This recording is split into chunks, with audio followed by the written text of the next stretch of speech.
4. And I will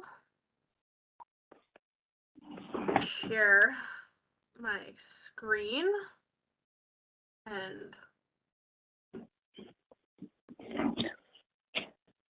Tim, let me know when you see a flag.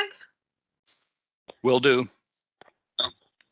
Okay, there's Old Glory.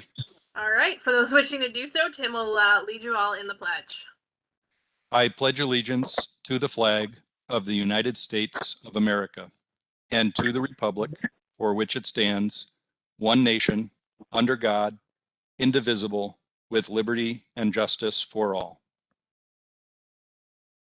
Thank you, Tim.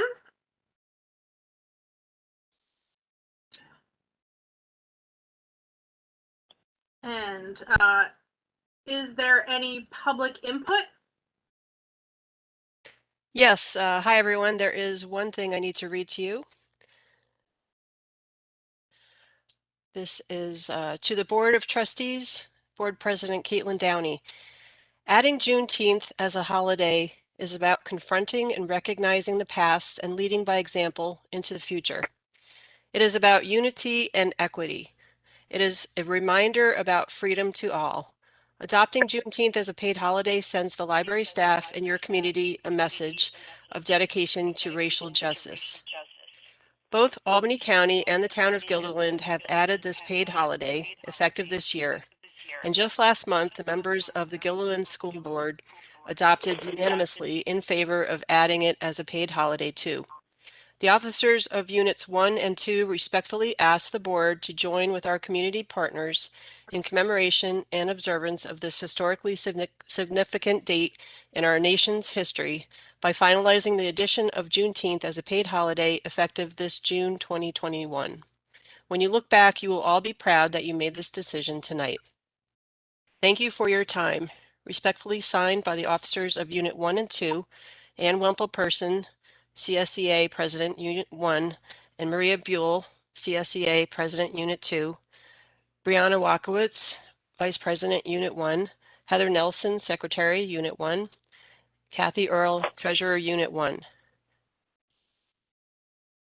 That is it. Thank you so much, Luann. You're welcome. All right, so now we move on to the construction update with BRMA and Turner. So Megan, I see you are on the line. You want to take it away? Oh, I'm sorry. Tim wanted to introduce Michael first to the board. So I want to thank Michael for joining us, and I believe I also see Norina now. So 2 of our 4 newly elected trustees who will start July 1st. Thank you for joining us tonight.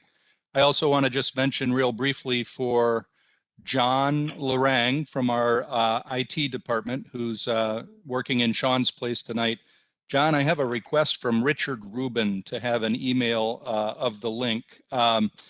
And I'm trying to do that here, but I'm not having much success finding the link. The email where I opened it is gone. I asked Lorraine. I asked for the same thing from Lorraine. I haven't heard back. John, are you able to do that? I'll keep trying over here. Yes, I'll forward it to him. Okay, thank you. Could you forward it to me as well? I just forwarded the email to the group of the board. It was originally an email from Jenna titled Quorum Call and Board Packet with an ampersand. So maybe those search terms will help. All right, thank you. So we'll still have a few members, looks like, joining us, but welcome to our impending board members. Congratulations on winning the vote, and we look forward to your swearing in. So you'll get to see right now where we're at on our construction. Megan. Hi, everyone. It looks like I'm on my own this evening. Kirk Enders was supposed to join me. I think he's probably en route home to get logged in, so I will take over in his place and do a construction update and then go through our other topics. So I'm going to share my screen, if you just give me one moment.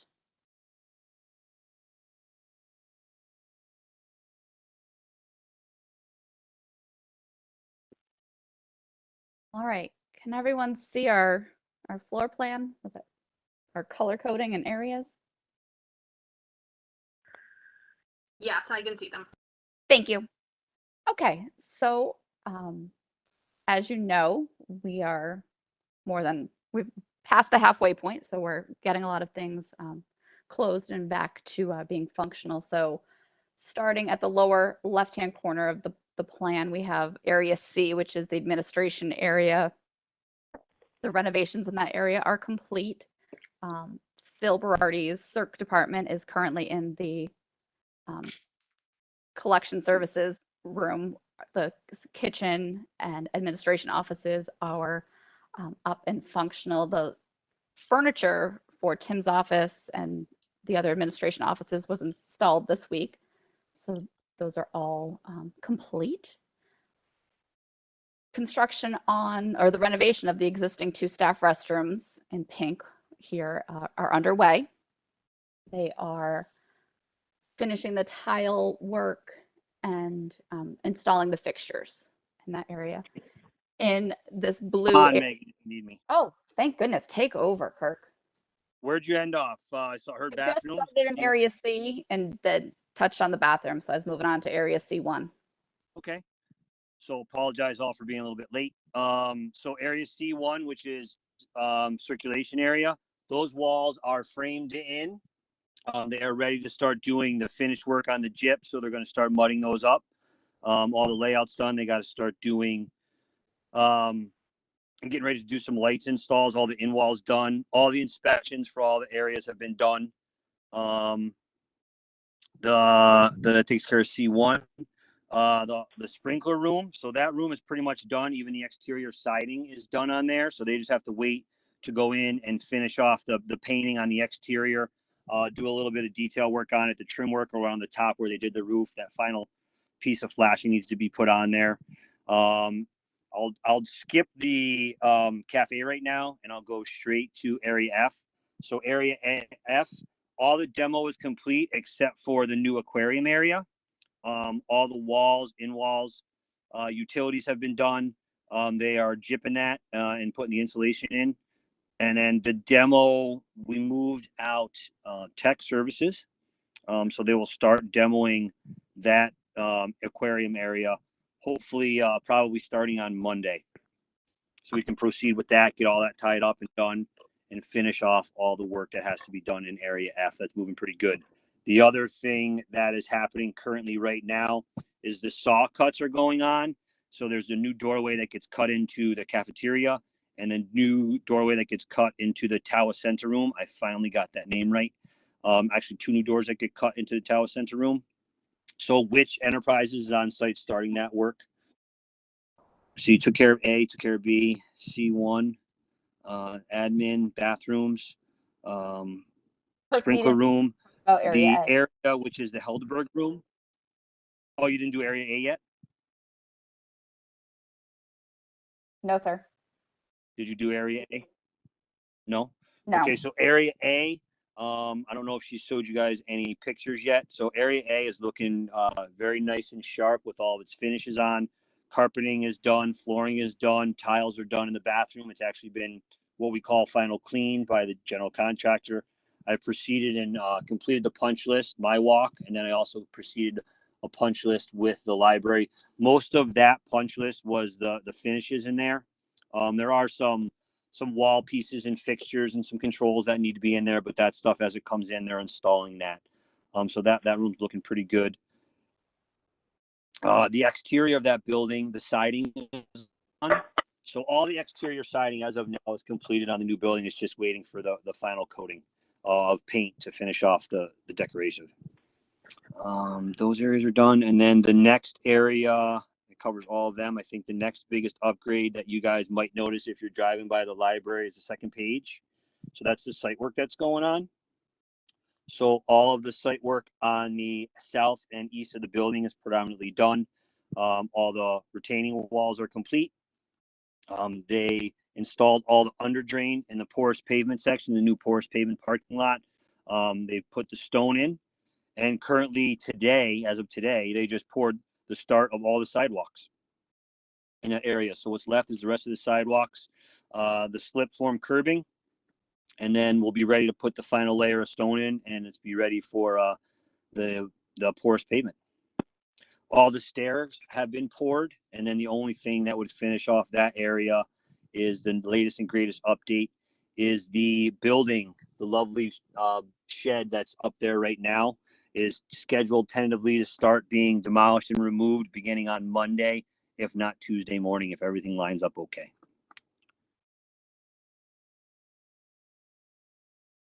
That is the construction update to date. So what comes next, Kirk? Pertaining to the site work or everything? Everything. Okay, so pertaining for site work, as soon as they finish off the porous pavement lot, we'll start working on the middle section of the parking lot, which is where the new island goes. There's also a bunch of underground utilities you have to run out to the existing lights, the new sign, connect all the light poles. There is also the power that has to go to the charging stations, and then also a water spigot that gets put out there for watering.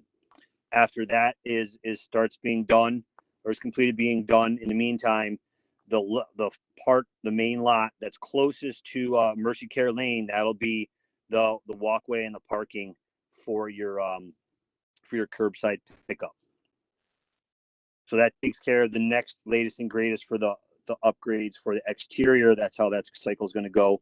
Then, so area F, we have to finish doing area F, getting all the walls done, doing the aquarium area, getting all the books cleared out, which is scheduled to happen the first week of June. So that'll clear out all of area F and the rest of what is now the Helderberg room. All those books will be relocated, and we'll be able to start finishing off those areas in preparation for floor leveling and flooring in area F. Sprinkler room is done. Currently right now, there is sprinkler work that is going to commence in the Helderberg Center. Once that's done, predominantly that just gets a little upgrade on some paint and finishes, and then that area is complete. The biggest area that we have for the next phase is the cafe. The cafe, as you guys are aware, has a sanitary line issue. That work, we're scheduled a camera crew to come out and camera that line on Monday so we can get a better understanding of exactly if there's any problems that go from the existing line at the edge of the building that goes to the exterior to the sanitary structure. Once that's cameraed and we know if that's okay and in good condition, we can then focus in on getting the work detail done to complete the work in the cafe itself. Area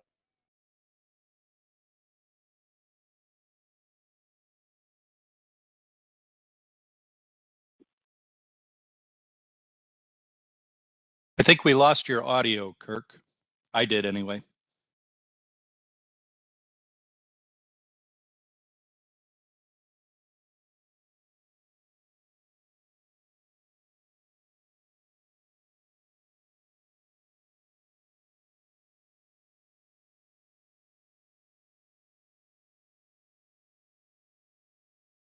Kirk and Megan, we're not hearing anything from you guys.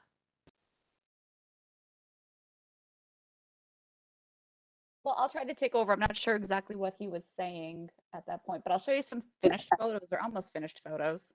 Okay. This is the upper level parking lot, the new expanded parking lot that's getting the porous pavement system installed. This is a panoramic interior photo of Area A, the addition, the children's collection. So this doorway here on your left is leading you to the existing building. That's the main doorway to the children's addition. This is looking north.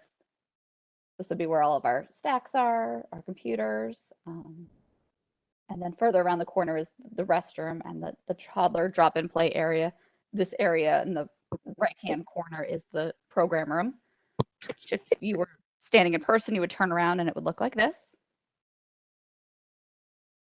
So this space is nearly complete. There's a glass wall that defines the outside corner, which has been delayed just due to production issues, but we're taking possession of the space for now, and they'll install that glass wall as soon as it is received. This is a photo of that toddler drop-in play space. And this is the room that has the radiant slab. So for the little ones, when they're sitting on the floor, be nice and comfortable. And this image is the northwest corner of the building. This is the sprinkler room addition where we brought the new water service in. This is the cementitious siding that's been installed and now awaiting the finished roofing and painting on the siding. And then for areas currently under construction, this is the new circulation workroom. So the back of house area for the circulation staff. Not very sexy, but you can see that the floor leveling work was just completed this week. This second image is the new meeting room. And that floor leveling work has been completed, and it's got a small counter and sink in that corner that you can just about make out. And then currently, this is what the main reading room or the main spine of the library looks like. This is area F, where we used to have the computer tables and the chairs, and the stacks are to the right, and the towel center room is here on the left. And then we're putting in the new study rooms. So doing all the framing and the wall work for the study rooms along the left-hand side. So if you were to go into the library, I think this is what it looked like today when Kirk took this photo. I'm Lots back of things. to Megan. So what it looks like from these photos and the plans that you guys have, it doesn't look like we're ready for browsing quite yet. I think you'd be close once they finish doing the sprinkler piping work that they're supposed to be starting next week in this area. Once this piping needs to be obviously elevated to the ceiling areas, so they'll have man lifts and pipe cutters. But following that, I would think that we can start trying to accommodate browsing. Okay, great, thanks.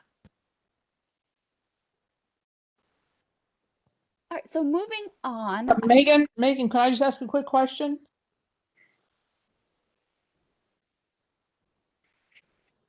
Is Megan still there? Yes. Oh, I was just wondering, you say it's not ready for browsing, but the books and things that are to the right, pretty much the adult collection. Yes. That is sort of separate and away from this section here. It absolutely is. You're absolutely right. The only troublesome part is the entry to the library proper space is right here where we're looking. And so folks would need to walk through where they're hanging the pipe right now and doing the ceiling repair work to get to the right to where those collections are. Okay. Depending on the board, I mean, obviously I defer to Tim and his expertise and then the board's direction too about how we facilitate this. We can make anything work. We had told the contractors in the bid documents that the building would be open to the public and staff would be in it throughout the entire process, and that they would need to stage their work and make accommodations to ensure the safety of patrons and staff throughout the work. So okay, so should we need to do that? Although I looked at some of those like the circulation department and they just finished leveling the floor. So it doesn't quite look like we're ready for the staff to function in the building the way that they really need to, I think, to serve the patrons like that. But it's good to know that the construction crew is flexible and that you guys are gonna that entryway looks really good. So about you said another week or so that'll be up. Kirk, what's the duration on the work in this area being complete for the ceiling repairs and the sprinkler piping? Do you know? They're focusing in on trying to get the area done right now and finish off all the demo and the wall removal at the aquarium section. So a lot of this material, as this stuff goes in and out, like it's some of that piping on the left-hand side is actually fire sprinkler. So it has to go into the Helderberg room and then in this area. So if you guys were to walk into the library through this doorway, because of the way circulation, so I guess I don't have an exact time frame on it to make a short piece on that. but I can figure that out. I just don't know offhand. Sure, that's totally also clarifies that this is a little bit of a staging area since it's right at the front of the building for you guys. And that as you do work in other places, this space will continue to clear out. That's really the only space we have right now. Yeah. Because we've pretty much either turned over or have constructed, this is really the only place we have to stage any materials, stage any of the guys if they are taking a break or anything like that. This is pretty much it. Yeah, you've finished the rest of the building already, so Yeah. I totally get that. But we can have Tim. Tim, sorry to interrupt your presentation. Tim, did you want to weigh in on patrons in the building? Yeah, so, and obviously we could give Kirk and Megan a chance to, you know, respond to anything that I have to say, as well as, of course, the board. But, you know, first of all, nothing was supposed to be done before June 1st, except for Area A. So I try to explain to staff all the time that the plan is being made up as we go along because we made the decision to move ahead when we had an essentially empty building. But now the construction moves not only to all the front portions of the building, the main entrance of the building, but to the parking lot. So that is a very significant challenge in terms of entering the building for patrons. Kirk makes a statement, and Megan just made it earlier, and we've talked a lot about this at the library, Kirk and Megan and I. Yes, we can do, and by we, I mean Kirk essentially, as construction manager, can do anything you guys want to do. But there is a cost to changing the construction plan at this time. It's a cost in money, and it's a cost in making the whole project last longer. Talking to Kirk today, even just to, you know, order him to say, you know, how soon can you get patrons into that building would take a week to 10 days to come up with a new and different plan. So there are no circulation desks in the building. There are no reference desks in the building. There are, most of the exits are not yet safe to exit from because the grading and landscaping hasn't been done underneath them. There's no room for public computers. There's construction equipment everywhere. There's sparks flying. There are trip hazards on the floor. There's a constant in and out of workers carrying equipment and furniture going through the same front door that patrons would use. There are temporary rolling shelves being used that constitute a tip hazard. There would be no way to keep patrons away from that. There are holes in the carpeting that are, again, a trip hazard that need to stay open so that underground work can continue. There's carpet in those new areas, but there's no seam between the new and old areas. So there's a trip hazard there. You know, there's a lot of reasons why it would be a little bit premature to pick a date before July 1st or August 1st when you could reliably, continually get people in there. And additionally to all that, a lot of the in-demand collection is still boxed up. So the interactions we would have with patrons would constitute, you know, yeah, I'm sorry you want that, but we can't get that to you right now. So it's not as easy as I think, you know, the progress we've made looks great, but my personal feeling is stick with the plan and don't rush anything. Okay, thanks, Tim. Yeah, clearly not as easy as just flipping a switch. So not as easy as I think we'd all like it to be at this point. So let me just throw one more thing out there. Our insurance agent is on vacation this week, but next week I will contact him for a walkthrough. I would think before we directed any public entry to the building, we'd want to cover what our liability would be from some of the things that I mentioned. That is a fantastic idea. I had not even thought of. So thanks, Tim, for doing that. All right, sorry. Megan and Kirk, back to the all-important budget page that I see coming next. Everyone's favorite page.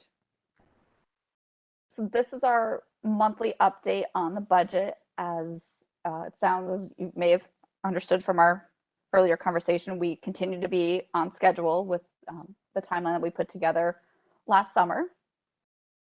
And in terms of budget, we still remain under budget. So we have spent to date on our construction contracts $3.6 million and change. We're still working on some millwork purchases, but right now we've allocated $169,000 and change to that line item. Our construction contingency, we have spent now $389,999.75 on that line item. And we had purchased our floor finishes, the material via state contract, and that totaled $100,854. So we remain in line with all those budget allocations. The same is true for our soft cost expenses, the design fees, inspections, bonding fees, and such. We have organized purchase orders for our new furniture, fittings, and equipment. We still have a few outstanding things like window treatments and some task chairs to finalize. In terms of technology and the RFID system, we have allocated or spent $193,796.45. That includes the automatic handling system for the collection as it gets returned. And then for our miscellaneous line item, we have spent $35,759. So everything still remains as originally allocated back when we kicked off the construction phase of work. And this budget, I've made one adjustment. Instead of keeping that unassigned balance down on this blue line, I've moved it all up to construction contingency. And that's not because I anticipate spending $1 million in change orders, but we, at our last meeting, had discussed repaving the existing parking lot rather than just doing repairs and sealing it. And we talked about that expenditure. That's obviously 6 figures. We are still pursuing potentially adding a natural gas generator for the facility. These are larger ticket items, and rather than coming back to each month and trying to move a little bit more up into the construction contingency for these items, I thought since we're only a few months left in the project, I would move that full amount up to construction contingency so we can just have one line item to sort of keep track of rather than 2. Obviously, we don't expect to spend that full amount, and we will as we start to close out the project when the contractors are done and we've sort of established all of our expenditures. We're going to start bringing down some of these line items. For instance, like in the soft costs, I don't think we're going to spend that full amount. We had made some assumptions that we would have X amount of dollars needed for builder's risk insurance as one example, and we haven't used that full line item amount, so that when we're starting to close out our budget, we're going to push that basically to the construction contingency or just the remaining balance line as it will end up being known. So that number is sort of going to grow as we finalize things.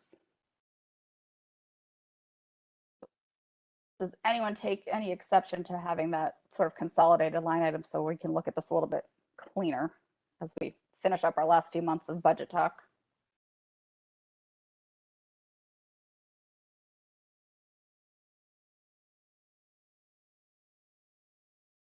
Okay, well then I'm going to move on and just talk to you about the paving project. As you know, we discussed at last month's board meeting the concept of repaving the entire existing lot rather than just repairing where we're trenching and removing islands and then doing a seal coat and new striping.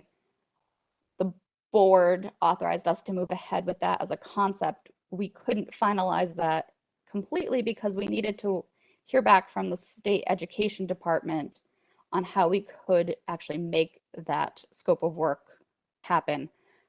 SED, as most of you know, holds our building permit or issues our building permit.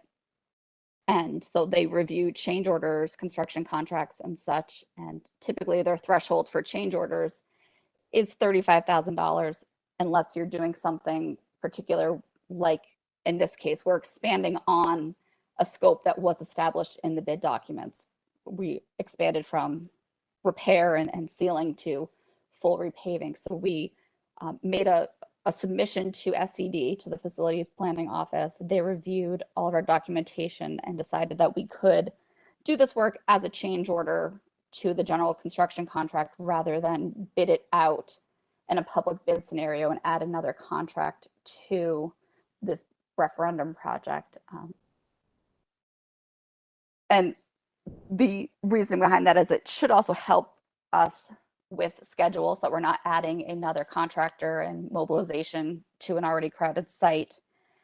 And it should help keep the cost down for the library.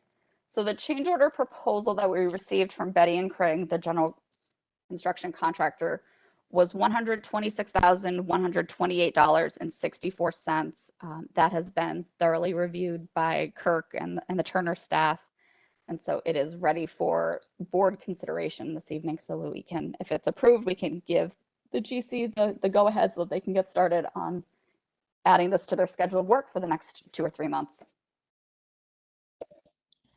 Megan, does that include the little side lot also, or just our main lot? That's just the main lot. And if you want, before we fully review this or vote on it as a board, I can give you the numbers for the side lot as well, so you can consider all of it at once. Would you prefer that? I'd like to know what that would cost. Yeah. I do want to point out one thing. As you may have heard, the fire department was called to the library, I think last Friday night, and they dispatched their ladder truck and other equipment, as I understand it. And when they had left the site, if they had cleared the alarms, one of the fire trucks was damaged as they exited the parking lot. And so the fire department again petitioned Tim to have mercy on them and eliminate that center island that exists as you turn in from Mercy Care into the existing parking lot. I guess it's been a hazard and a challenge for their vehicles for a number of years. And so we've asked the general contractor to give us a proposal to remove that island in its entirety and then in its place install a speed bump. So we can address the access issues for the fire department and still control speed of folks as they turn in off Mercy Care so that they're not driving too quickly into that parking lot where folks are crossing the main travel lane to enter the building. So we're waiting on that number, but obviously that would be a minor number compared to the overall repaving scope. As for the staff parking lot on the opposite side or the western side of Mercy Care Lane, we requested 2 proposals from the general contractor. One to completely repave the existing staff parking lot, and that value came in at $67,577.52. They also provided a proposal to just seal the existing lot and restripe it, and that value is $6,197.20. So those are Megan, would that require a SED look at, or was that part of our project to begin with for the sealing and the striping? We will need to vet it past SED to make sure that they're okay with it. I would expect that they will be, but we wanted to make sure it was something even to put on their radar that the board wanted to pursue before we went and started tracking them down. It was challenging getting a hold of them and getting everything coordinated to have multiple conference calls and submission review. So we didn't want to get too far down that line if you didn't want to spend this amount of money on that parking lot right now. Now, what is your professional opinion? Because I know that lot is newer than our old one, but what is the condition and how long do you think it would last? I spoke with Kirk about this. I don't know the exact age of the lot. Tim, do you happen to know? I don't. I wonder if Margaret might know. It was redone once, I want to say about 12 years ago. We've had it longer than that, once we had the buildings taken down and the parking lot was created for the staff. But I think it was redone roughly around 10, 12 years ago. So looking at it and seeing these photos, thank you, Margaret. There is some cracking. There's been some sealant applied to the significant ones, But overall, it is not in bad shape, and obviously we can't predict weather and wear and tear, but we would think that you'd be able to get between 5 and 10 more years on this lot if you just did a resealing and striping on it. Tim, do you know if we didn't do it with this project, if that's eligible for like those library grants that we get? I don't happen to know. Megan, do you know? That would be a no, because it's more of a maintenance item than an improvement, like in terms of accessibility or sustainability. It's really just a typical building maintenance project. Let me ask a follow-up though. If the full redo is 67 and a half, I assume that estimate is for standard pavement. If we were to do porous pavement, would there be an environmental improvement, and thus they might consider it an improvement and make it fundable? Absolutely, but I think it would be a significantly larger, more expensive project, because Okay. it would, similar to the excavation work that needed to be done on the eastern side of your property, they would need to excavate down, put that subsurface drainage system in, and then put the crushed rock in there. So any money we got from the up to 50% match would also go toward the fact that we were buying a significantly more complex project, correct? Correct. Okay. An additional cost because of the way that lot is situated. The current porous pavement lot, as you know, is on an elevated status compared to everything. So you have a place for that drainage water that trickles through that porous pavement to be displaced, where the staff lot is a little tighter. It's pretty much taking up, I think, almost your whole parcel of land. So you might have to manipulate some of that surrounding areas to capture some of that water. So it's not as simple as, just pouring down a pavement. It's under drain, like Megan said. And then you also have to have the room to make sure that you have a place for that water to go when you do have those rainstorms. And Kirk, correct me if I'm wrong, but I would imagine that since there's maybe a slightly reduced cost because they're on site doing the work in the lot right next door. In the main lot. Absolutely. Yeah, there's still going to be what we consider another mobilization charge, but absolutely. I mean, they wouldn't have to really ship their equipment too far off site or manipulating based on how that lot's going to finish. So yes, there is an advantage to that. Yes. Okay, thank you.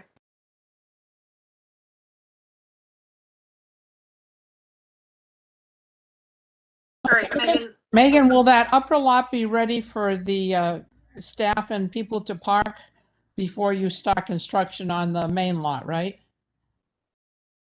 You are correct. It will be complete. However, that lot is only accessible through the existing main lot, so traffic still would need to flow up to that point.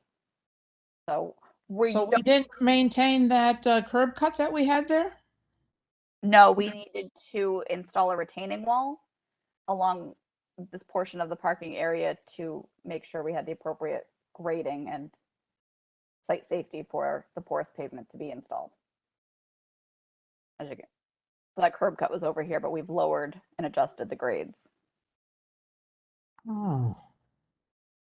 That would be too easy, Miss Barbara. Geez, I thought I was hoping that we had the two entrances and traffic flow would be so much better, but live and learn. Isn't there another project that the town's doing for sidewalk going through there too? They are doing sidewalks along all of Western in that area.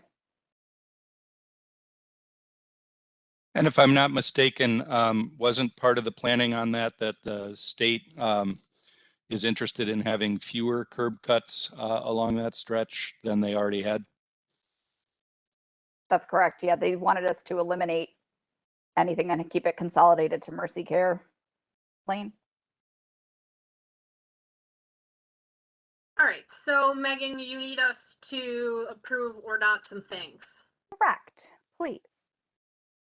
All right, so first proposal is a change order for $126,128.64 to repave the existing main parking. So, And I do have a question.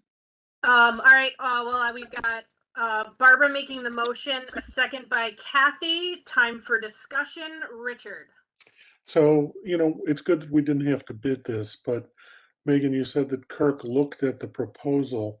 Is there a standard square foot cost? And Kirk, when you looked at this cost, did you evaluate it for reasonable and customary? We had Turner did a full estimate on it.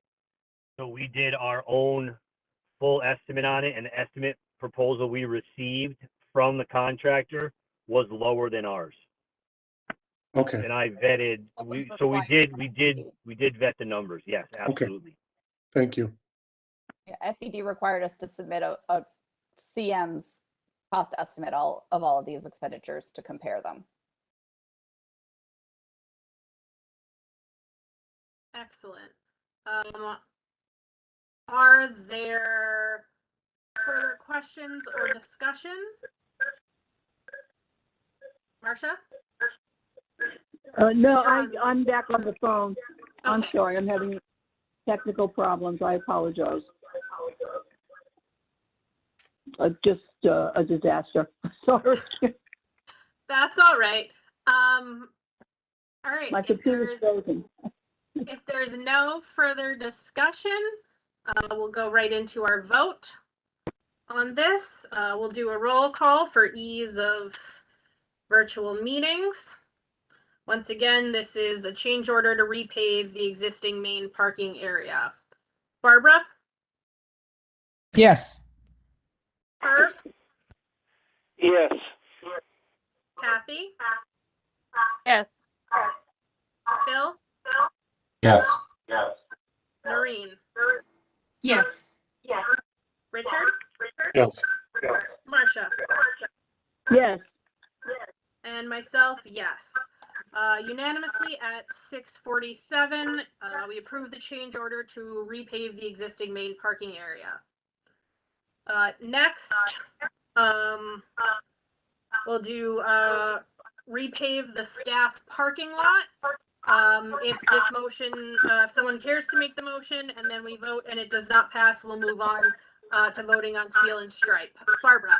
I'm getting echoes. I can't hear you too well. Oh, probably me. All right, so just everybody make sure you're on mute if you're not speaking.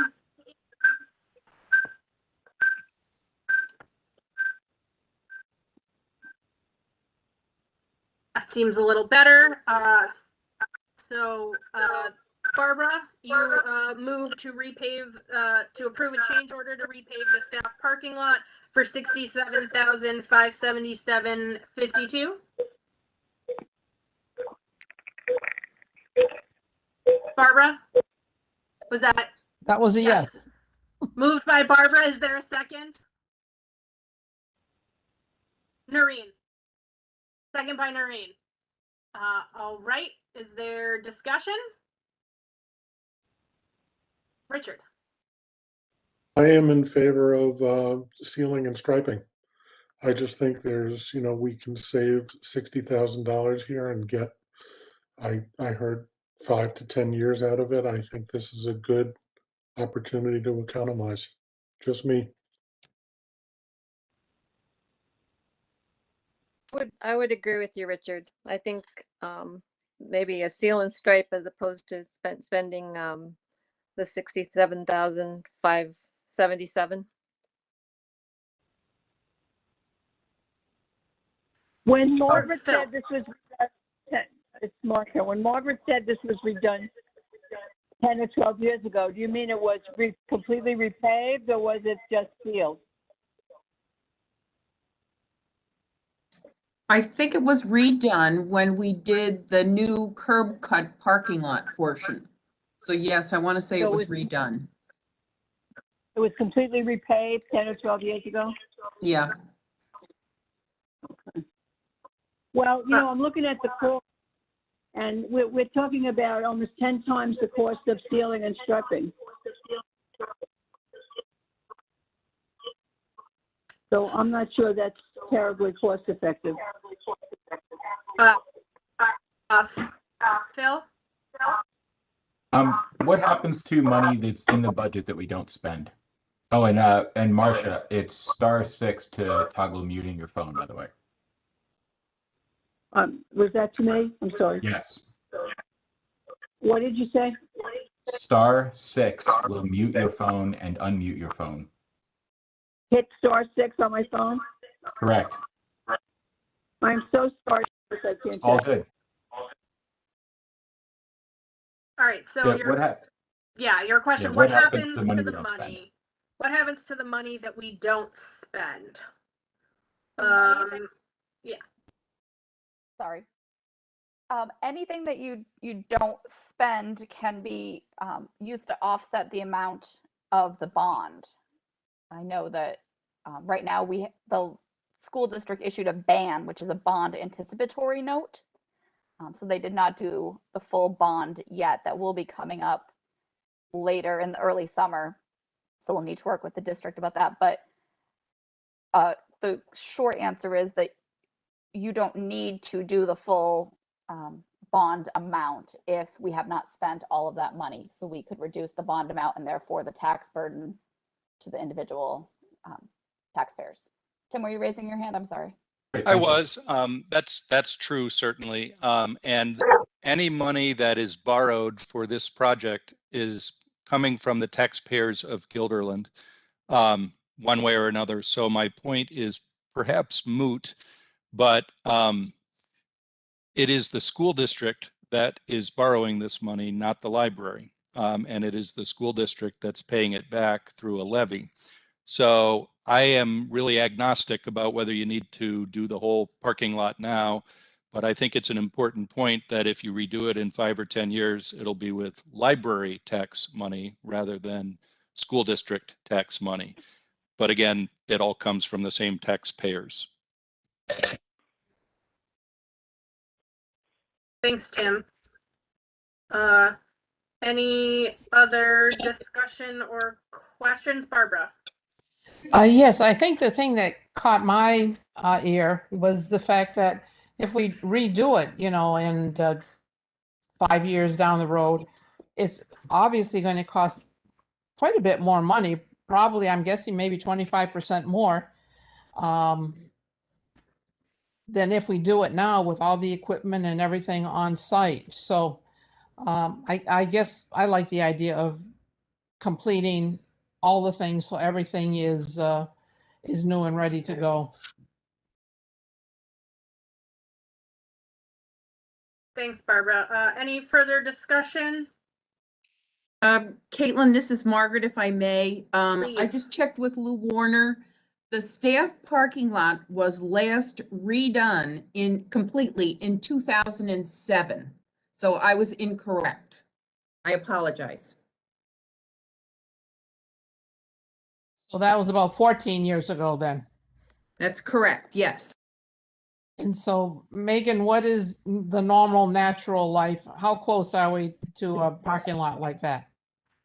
I had asked Kirk that question, and given that we live in the Northeast with, winter extreme weathers and such, they anticipate, and Kirk, correct me if I'm wrong, between 20 and 30 years on a typical asphalt parking lot, depending on your subgrade conditions and the weather and such. But you seem to have good subgrade conditions. There's no significant heaving or instability. But Kirk, did I get that right? No, that's right on, Megan. And when you inspect the lot, you would see there's signs that show that there might be some sort of degradation to the subgrade, and your lots don't have any of that.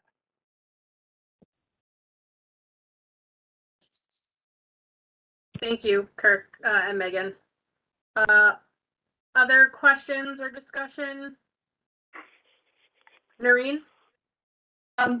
So just to, because Barbara, you raised good points on whether we should do it now or later. But Megan, what I'm hearing from you is that we could be okay with the seal and stripe. It seems like our conditions are okay. There's no real, holes or anything like that in the parking lot. Correct. Okay. The seal and stripe will help you maintain it for, to give you that last 5 to 10 years on it. It'll help it, extend that life. Okay, thank you. Okay. Anyone else? All right. I don't see anybody, but jump in if I'm wrong. Okay, we'll go into a roll call vote. Barbara, Yes. Herb, Yes. Kathy. Now this is for the 67,000. Yes, this is for repaving the staff lot 67 and change. Okay, then no, then the answer is no. Okay. Phil, No.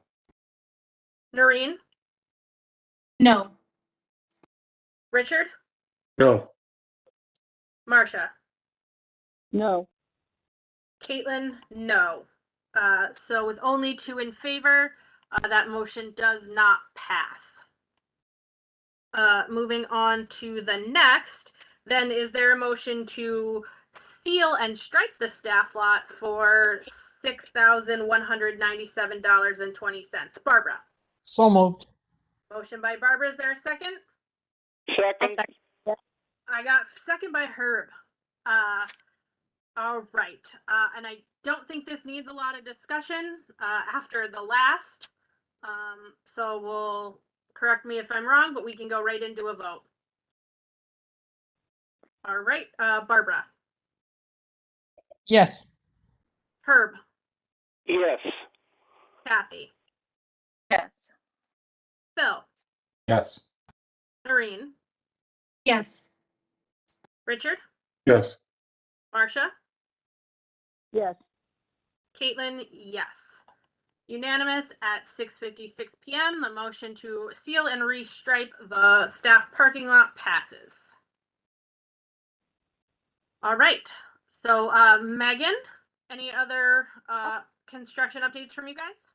Yes, sorry, just quickly, I know we touched on it briefly earlier in the meeting, and I believe we had just discovered it at the last board meeting. So we will be having change orders to address the insufficiently sloped sanitary line that's leaving the building that goes under our new cafe area. We've cameraed the lines, and as this diagram shows, this is sort of a section cut through under the slab. The sanitary pipe should be sloping down and out at the foundation wall and then tying into the sanitary line in the parking lot. But it appears that there is a belly or an arc in the pipe, and so the pipe is not draining adequately, so we're getting some backup issues. Part of it is probably the lack of volume of usage in the restrooms because you don't have the public using them as well, so things are not pushing as much as they normally would have in previous years. But this is the current state of that sanitary line. So we're going to get change order proposals to cut the existing slab, open it up, and see what the exact conditions are. We know where the belly starts or where the issue starts. We're going to go back an additional 4 feet in terms of replacement. But we still need to investigate what's happening on the other side of this foundation wall and make sure that the pipe is not sloped and has the sufficient pitch to tie into the sanitary main so that we don't continue to have problems moving forward. So I just wanted to keep on everyone's radar. We're going to have change orders from the plumbing contractor and the general construction contractor to address this work. Okay, and so your building committee meets weekly? We meet every other week. Or bi-weekly, and our board meets monthly. Correct. So I see this language down here. You're looking for the board to pre-authorize the building committee to approve change orders to complete the sanitary line corrective work to not exceed a value of $50,000. Yes, I believe our committee has a $40,000 threshold for change orders. Mm-hmm. And I think we also put a cap on that and then raised it once. And I think at this point you probably met that as well. Yes, I was going to ask you for that next as we set it up. Okay. I just don't want to delay approving this work, obviously, because it's going to hold up that area of the building and some of the system completion. And unless I'm wrong, I don't think you guys want to have an emergency board meeting if you don't absolutely have to. So if we can do some preemptive organization, I think we should be in good shape. Again, I really don't think that these change order proposals are going to come in over that $40,000 mark, but just to be safe so that I don't have to call everyone at the last minute. Thought we could. I appreciate your forethought in that. Especially Caitlin, as, yes, Richard. a motion to approve up to $50,000 for a change order to correct the sewer pipe issue. Excellent. Motion by Richard. Is there a second? Seconded. I'll second. Phil. You're not quick enough, Kathy. It was Phil. Okay. But I appreciate that. So is there discussion on this?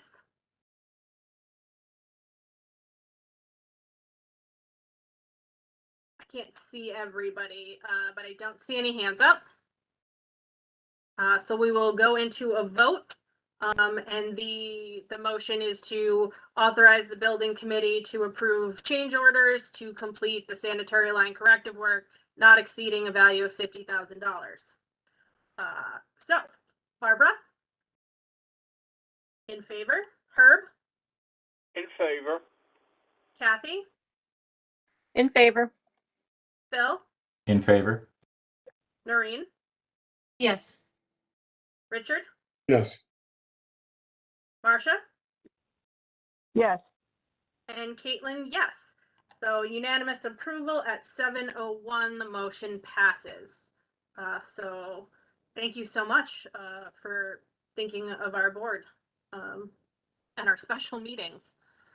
So what I only want to do it once if we ever have to do it. I really appreciate that. What else you got for us? With that being said, or that motion being completed, could we have another authorization for the committee to continue to approve any smaller change orders that may be presented? At this time, I don't foresee a lot more coming down the pipe, obviously, except for what we've already discussed in terms of that speed bump modification at the entry. And the other thing that came up in conversations that we're working on developing some pricing on is improving the Helderberg room, your large meeting room. I know originally in the referendum scope, we had not included any improvements in that area with the exception of the life safety sprinkler system being installed. But knowing that we are under budget and we've done a lot of system improvements to the facility, we wanted to look at potentially maybe upgrading the lighting in that space. As you know, or as you may remember from your last meetings in there, it's somewhat older, outdated in terms of the way the wall washers are actually, projecting light and the mobility of the wall washers. So I'd like to come back to you or the committee and review some options for lighting improvements and in that area and your existing lobby space. That's what we'd like to keep on the agenda for our next few design steering committee meetings. All right, I am just looking at the last time we upped your budget for that line, trying to find exactly what the motions are that we approved last time.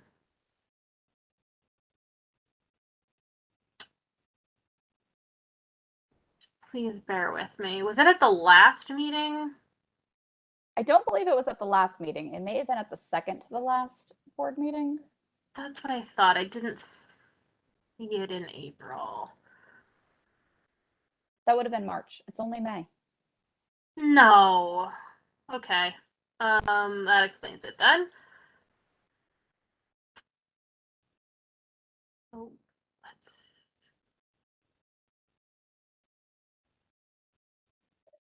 Megan, I'm not sure what you're really requesting. The committee has a spending limit for change orders. You want to continue that or increase that? Continue it or refresh we had a $200,000 cap, I believe. Yes, and then the cap became $350,000. So the motion would be to increase the aggregate of the authorization change level authorization levels for change orders 2. And we would need to include this 50,000 that's already there. So what are you at? What did it, I think it went to 380 on your last budget line that you showed us. Yes, and that's So because yeah, we've had some board level approvals as well. correct. We have had some board level stuff. So it would need to be at a minimum 450. Yes. Okay, but more likely 500,000 to give us all the leeway to not have a special meeting. Correct. Unless you want us to bring to you guys things like Helderberg lighting improvements for your review. You know, things that were outside the original referendum and building project scope. They're still consistent with, I think, the overall intent of our project, which was, you know, to upgrade the facility, systems, finishes, and such, so that everything is on the same page and sort of scale similar to what Barbara had proposed with the parking lot improvements, so that everything is sort of at the same new level. See, Caitlin, I think she captured my idea that all the rest of the lighting is going to be LED lighting and, you know, modern. Why would we leave the one room, you know, with the old-fashioned lighting? I would certainly like them to look at it. All right, so is there a motion to increase the aggregate of the authorization levels for change orders to 500,000? So moved. Richard. Motion by Richard. Is there a second? Yep. By Phil. Excellent. Is there questions or discussion? I do not see any. But jump in if I'm wrong. It's always tough to see everybody when I'm working on looking at the budget on the shared screen. So, okay, we'll go into a roll call vote. Again, the motion is to increase the aggregate authorization levels for change orders to $500,000. Barbara. Yes. Herb. Yes. Kathy. Yes. Phil. Yes. Noreen. Yes. Richard. Yes. Marcia. Yes. And Kate, yes. Unanimous approval at 7:07 p.m. The motion passes. Thank you, Megan. Thank you, guys. So, and that didn't mean you had to stop sharing your screen, but if you're all done. Done, and you're right. It's much easier for you. I'm sorry I make it hard. No, that's okay. Find me. I'll toggle back and forth for you when you do your. No. I just like to let everybody know because everybody's really good about raising their hands in the virtual meetings. But when I can't see them, that doesn't really work. So just letting people know. All right. So then is that moving on to the design committee report for Kathy?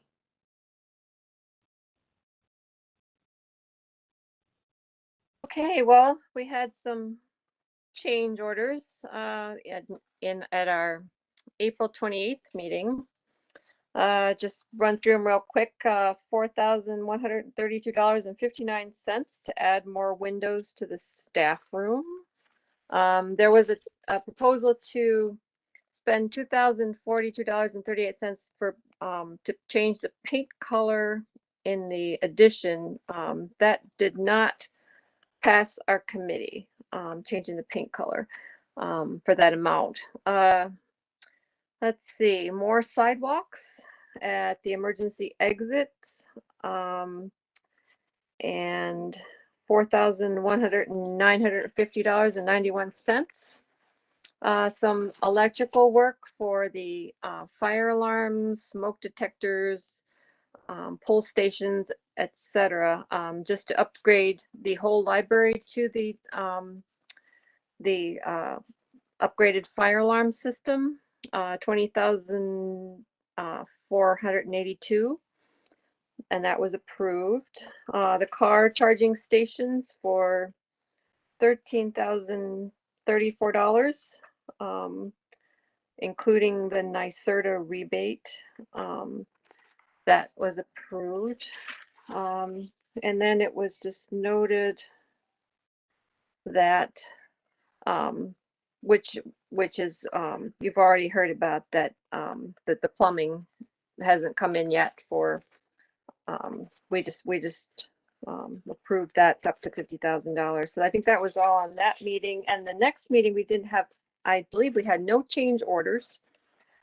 We were just, that was May 12th. We were just talking about just the shifting of money, which Megan already mentioned, just shifting of lines from the contingency.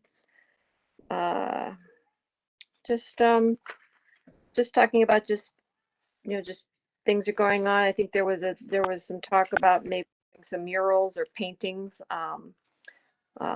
in a design sort of appropriate to the area for the library, and that was pretty much it. You can if I missed anything, I think Megan can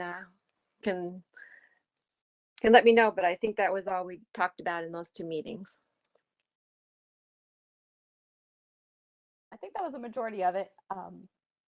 Just to update everyone, similar to what we've been talking about in terms of like the lighting at the Helderberg room and the parking lot improvements, we included, or the committee approved at their meetings, replacing all of the existing pull stations, smoke detectors, heat detectors and such that were in the existing building and scheduled to remain. So now the building is going to be all new wiring, all new devices, and will be on a fully addressable system, which means that when the fire department comes in, if there's an emergency call, they can go to the panel in the vestibule and see exactly which detectors have been activated, and they can go right to the source rather than doing a full building search to find where the potential hazard is. So it's just a great life-saving amenity that you've upgraded the building system to.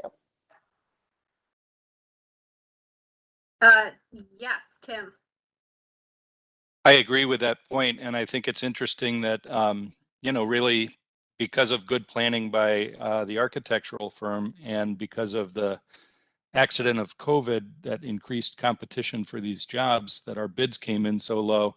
It seems to me, going back in time to when we were first designing this with Paul Mays, the other architect from Butler Rowland Mays, in hindsight, upgrading the smoke detector system just seems like a no-brainer. But at that point, we were desperate to control costs and get a referendum low enough that we thought the voters would approve it. And we've just been so lucky to be in a good bid climate.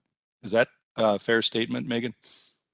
That is absolutely correct. We wanted to do, we wanted to make a building project that was attractive and checked a lot of the boxes for, maintaining your building, upgrading it, and putting on a good size addition.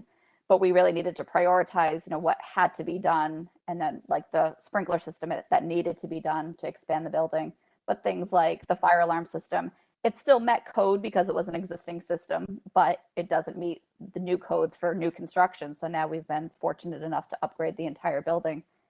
So yeah, the bids really worked out in your favor. So I sure hope that it means fewer calls at 10:30 at night and 3 in the morning and such. But anyway. I can't make any promises about that, but you would think that newer devices that aren't 25, 30 years old should be a little less responsive to dust and things like that. So you should be in better shape, but I can't make any guarantees. I'm sorry. And I thought your use of the term life-saving amenity was a bit of an oxymoron, and then I remembered my morning coffee, and I totally understand what it means. So thank you, Megan, and thank you, Kathy, for the update on all of the building committee as well, for your great work here.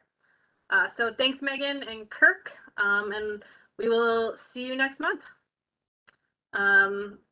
Moving on, Tony, you are up with the treasurer's report for April 2021 and the check register for May 2021. Yes. Hello, everybody.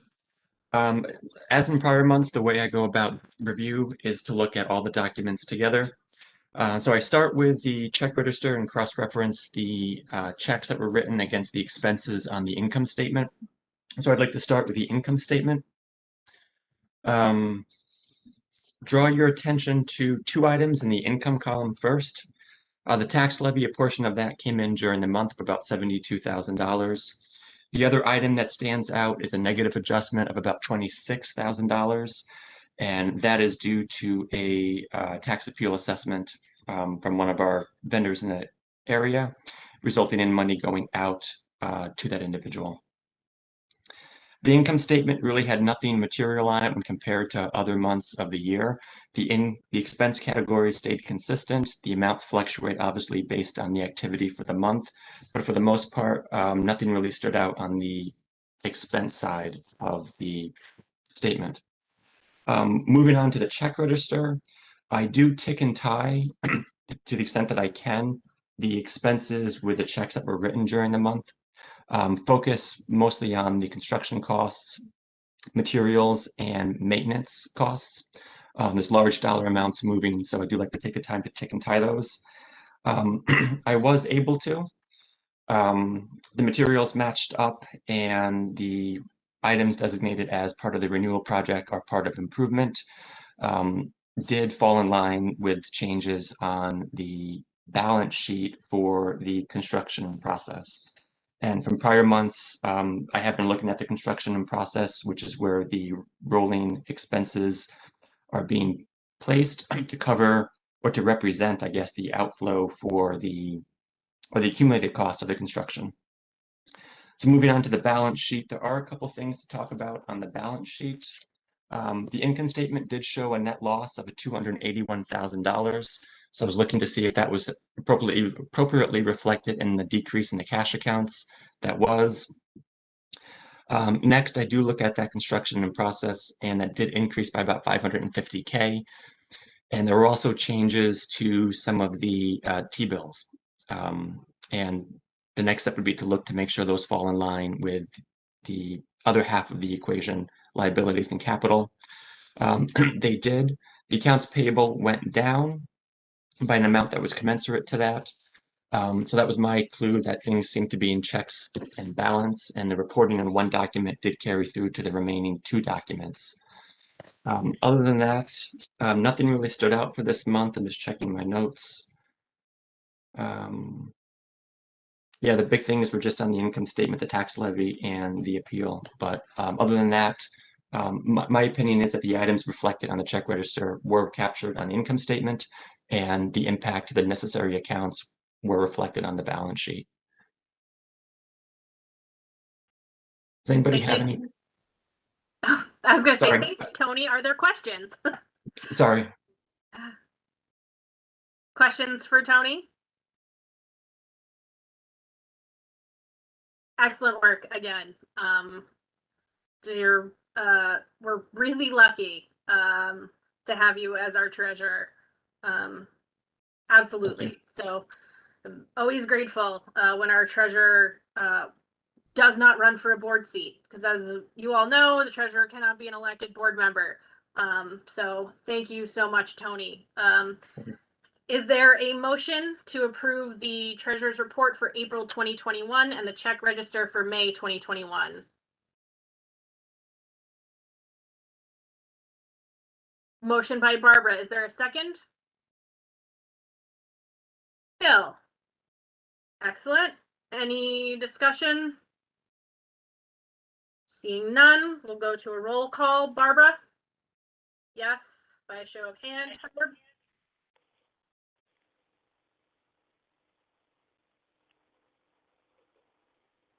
Herb, you there? Yeah. Yeah, I didn't hear you say my name. Oh, that's okay. This is the motion to approve the treasurer's report and check register. Yeah, I'm in favor. Thank you, Herb. Kathy? Yes. Bill? Yes. Noreen? Yes. Richard? Yes. Marcia?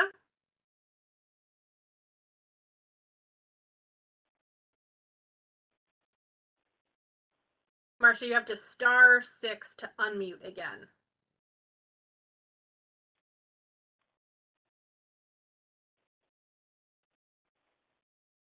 Yes. Yes. Okay, great. Thank you. And myself, yes. Unanimous at 7:19. The motion to approve the treasurer's report and the check register passes. So that moves us on to our committee reports. And Kathy, you are up. You're muted. That's okay. We haven't met. And for those of you who aren't looking at our agenda, it's building and ground and long range planning, and Kathy is the chair of the design committee, so most of the work is happening in that committee right now. Finance committee, Barbara. We haven't met. As you know, the budget passed almost 2-1, so that made us feel really good. And we had no reason, to meet since then. Excellent. Thank you, Barbara, and congratulations on the budget passing. Well put together. The foundation, I don't have anything.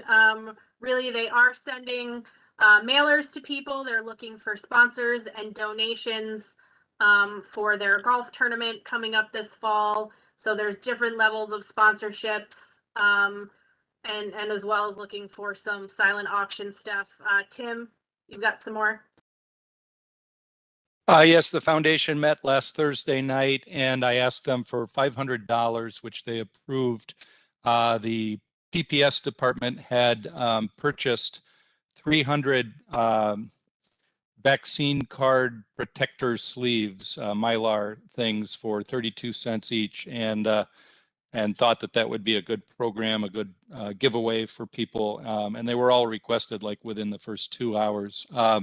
So of the 300 they had 748 requests.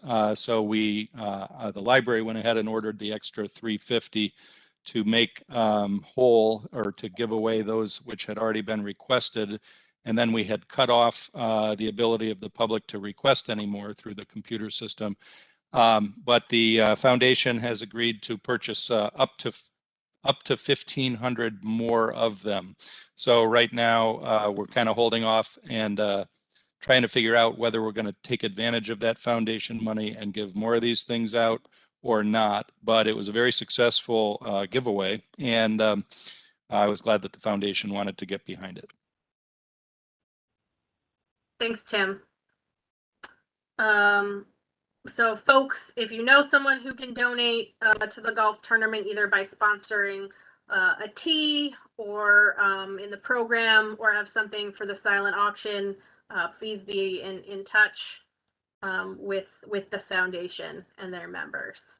Anyone needs help getting in touch, please reach out to Tim or I. Personnel and labor management, those are both Barbara's. Personnel hasn't met, and we were instructed by the board for labor management to, meet with your union. And we have a paper trail of multiple attempts to do such. But I think Margaret or Tim can fill you in a little bit more. For some reason, they chose, not to meet with us. So I was a little surprised at their letter that just came in that was read as public comment, but I'll let Tim, fill you in. We made so many attempts to meet and just hit a brick wall. So I'll let Tim finish up. So I'm in an uncomfortable position here, Barbara, but I don't see the situation that way. There were lots of emails going back and forth, and I think there was a good faith effort by the union to join with us, but not all parties that needed to be at the meeting could be there at the same time, which was partly because of the encouragement, I guess we would say, that we received during the bylaw review to conduct labor management meetings according to the contract itself, which would have required us to have our board president and our lawyer there. And I'll say it, Tim. I work full time till at least 5:30. So I made it rather difficult to meet with folks because I could only do it in the evenings. And I'll go further and say that our lawyer also had some matters to attend to that were not in the normal course of events for her, and it was hard for her to find a meeting time. So what we did with the Juneteenth, that was the main reason that we wanted to meet. And so we ended up, the administration recommended a proposal, which you'll vote on later tonight. Caitlin, you can have us explain that whenever you want. And we were running out of time to get to this board meeting, and the next board meeting is June 17th, which is 2 days before Juneteenth. So we thought it more prudent just to move ahead since we were having trouble scheduling that meeting. As a side comment, I think that I certainly agree with the desire to hold the meetings of labor management according to the contract itself. But I think that it might be easier in the coming year if we actually get together with the union and pick 4 dates at the July meeting and stick to them. And then they'll be held if there are matters to discuss and not held if there aren't. But the idea of just sending emails all day to try to get 8 or 9 people into the same place at the same time, it just was too hard to do. So I think we should pick our dates in advance, which I have not suggested yet to the union, but I do think it's a good idea. Yeah, anything I think that can be scheduled in advance so we get on our calendars is always helpful for getting people at meetings. So thanks everybody for trying. It was a lot of emails, but it just didn't work out, partly due to my scheduling. So moving on to policy, Noreen. Yes, policy, we did not meet this month. I think we did the bulk of the work throughout all these months. I will say that I'm very happy to say that the bylaws were updated and put on the website on April 15th. So thank you to everyone that worked on it. Special thank you to Jenna and Margaret and my committee for really pulling through on this. So thank you very much, everyone. Yeah, that policy committee worked very hard over the last year, from the time folks were elected just up until last month, and some policies got passed. So really a year's worth of outstanding work from the policy committee. I know, well-deserved month off for sure.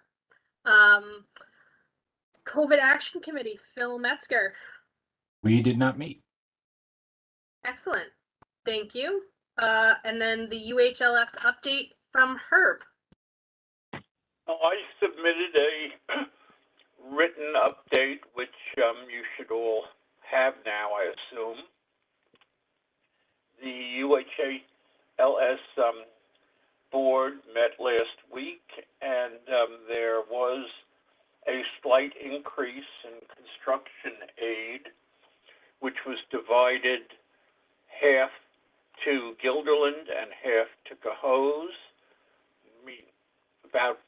The whole thing came up to about $400, and while it wasn't very much money, every little bit helps. The annual meeting is coming up in June, and anyone who wants to participate in it will be virtual. So that can be done. At that time, awards will be made for programs and for trustee and volunteer of the year. The volunteers of the year come from the Albany Public Library, and the trustee is Ms. Sekuli of Westerlo. The programs were not from Guilderland. One of them was from Voorheesville, and the Guilderland program was not voted on by the Services Committee. I don't know how the vote went on that, because I was on the Administration Committee, which looked into the trustee and volunteer. So anyway, the votes were then taken in the full Board of Trustees of UHSL and approved. The Upper Hudson Library Association is running at a deficit this year, and this time of the year that's expected. The deficit is not as much as it was last year. There was a little more money put into the organization for administrative expenses. So Jonah, the assistant to Tim Burke, is getting a raise from that to bring her up to a higher level. And the cuts that were made previously to salaries because of COVID and the lack of money from the state are rescinded. That's pretty much it, unless Tim has anything that he wants to add.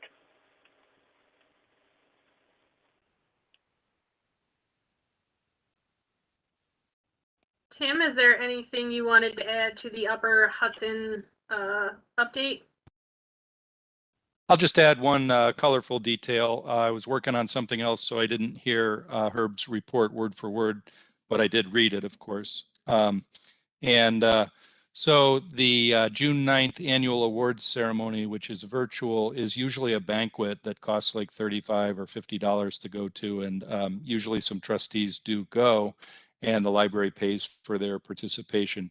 This time you can sit at home, but the reason I think you would like to go is that Gretchen Soren, professor from the Cooperstown graduate program in museum studies, is going to talk about her award-winning book and documentary film called Driving While Black. And she's a very engaging speaker, social historian. So if you're interested in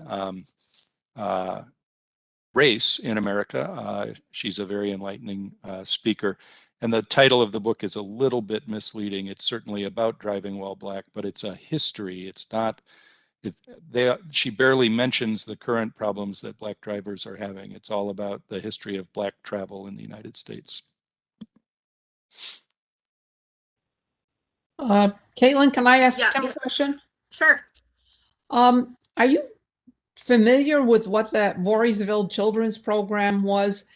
The program that we submitted, to me, was probably the most inventive, phenomenal program under the conditions that we were working under that I have ever observed. I mean, it was just fabulous, absolutely fabulous. What is a drive-through story time? That just did not sound too exciting to me. Yeah, well, all I know is what you know, which is the title. First of all, I appreciate you calling out the program that we submitted, because it was hard to get that application together. It took a lot of time at a time when we don't have a lot of time. And Elizabeth's work is just excellent. But I hope you all got to watch it. Drive-through story time, I think, is probably just about basically what it says. I bet they have a microphone maybe and have some cars park in the parking lot and read them a story. Maybe they put it up on a screen, the pages. I don't know the details. I'm glad, of course, for the people in Voorheesville that won. And in fact, Elizabeth is a very gracious person and sent out an email to the whole staff once she learned that she didn't win, and said that she liked the Voorheesville program quite a bit and was glad for them that they won. But you know, I always would like to win, and I think Elizabeth certainly deserved it. But you know, the old Susan Lucci line, it's an honor just to be nominated. So. All right. Thanks, Tim. So Tim, you're actually up for the staff and directors reports. Okay, thank you. Let me grab my notes. Let's see. So the primary projects for me for the month were basically everybody moved in the month of April, the circulation department, the PPS department, and the admin department. Construction in general, working on the cafe RFP, working on the different ways to observe Juneteenth from an administrative point of view. I took a week of vacation, which was very good, but it also limited my ability to have quite as much to report to you on this time, because I was out of town. you know, I worked on the foundation. Richard Rubin and Peter Hubbard and I believe, all went to the foundation meeting virtually during the month and got the aquarium support. And then I gave 6 tours for board members.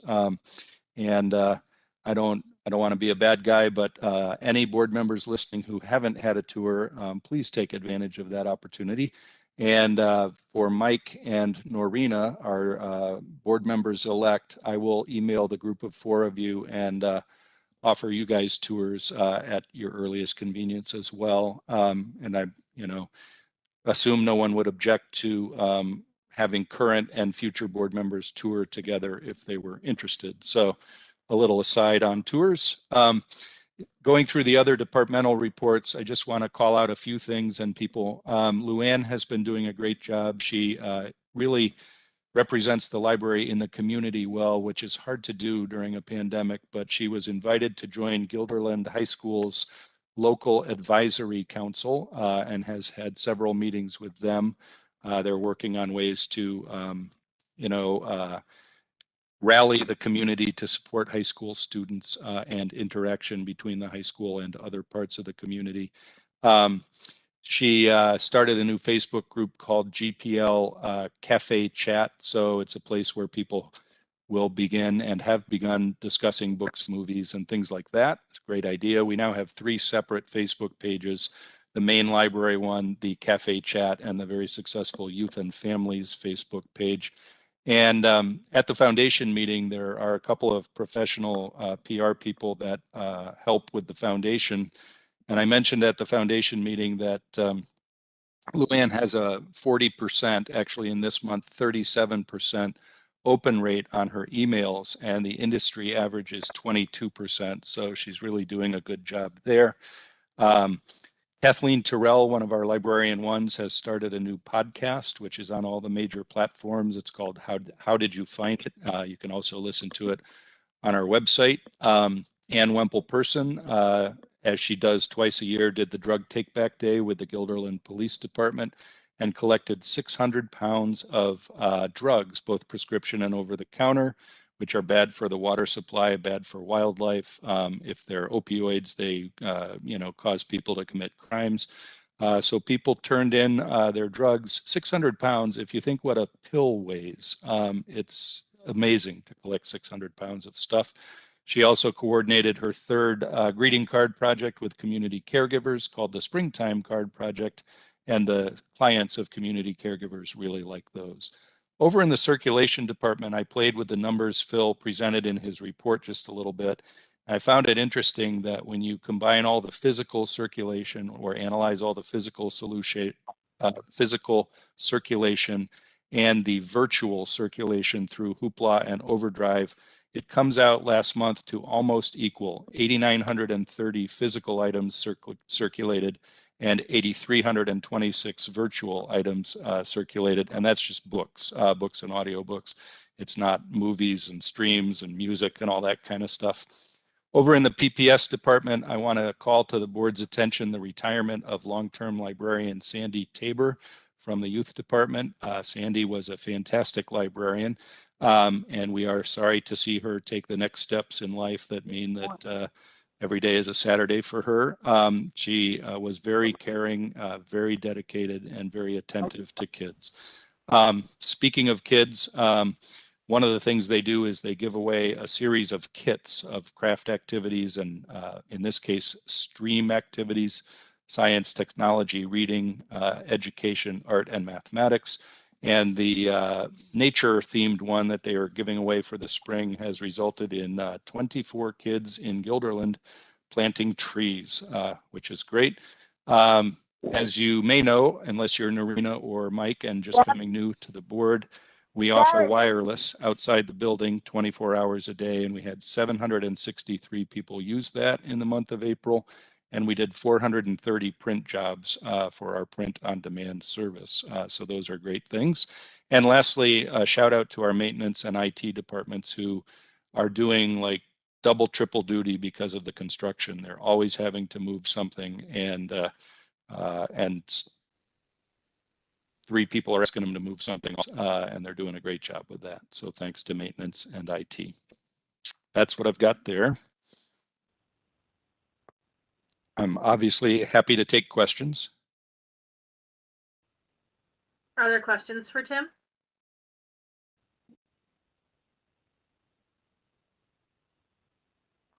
I don't see any. So is there a motion to approve the directors and department heads reports for April 21? Motion by Phil, second by Noreen. Discussion. I see none. We'll do a quick roll call. Barbara?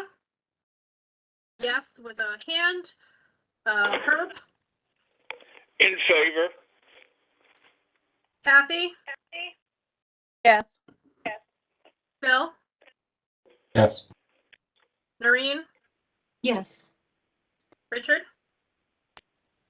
Yes, by show of hand. Marcia? Marcia? *6 to unmute.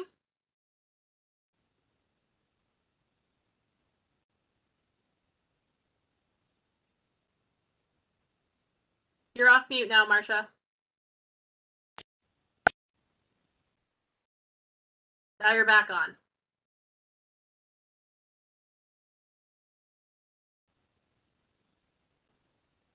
Marcia. Struggling to hear you. So we're gonna go, yes, okay, there you go. Thank you. And myself is a yes. So unanimous at 7:41 p.m. The motion passes. So we approve your directors and department heads report.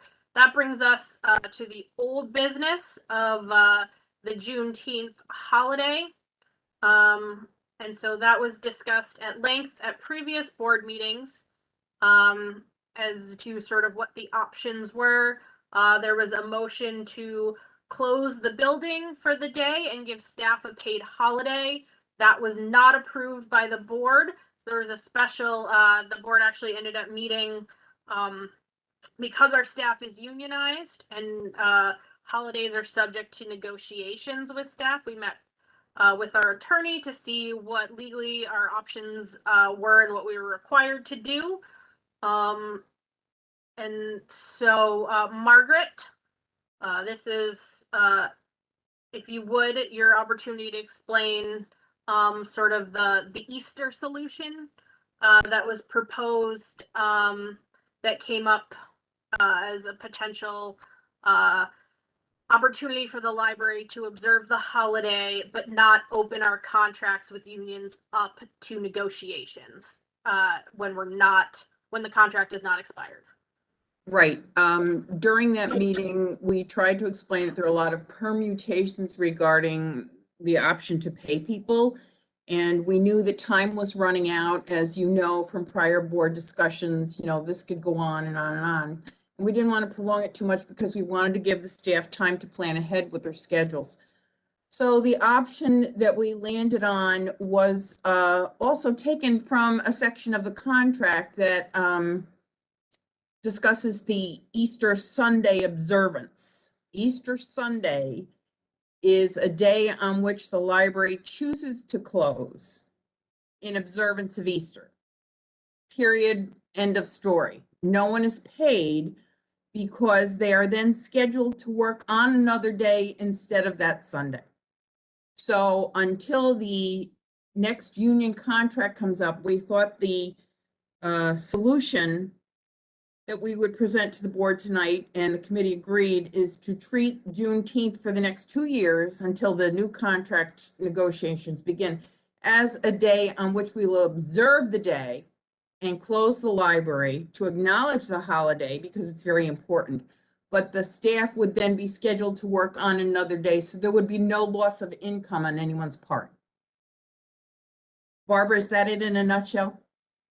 Yes, I think it certainly is, but we had talked about the 2-year solution, but there's also doing it for this year and then, reconvening with the union if they, wanted to do that. The simplest thing, as I said, is to do the 2-year thing, because we will begin negotiations probably within about a year, right, Margaret? year and a half? No, just about, yes, just about.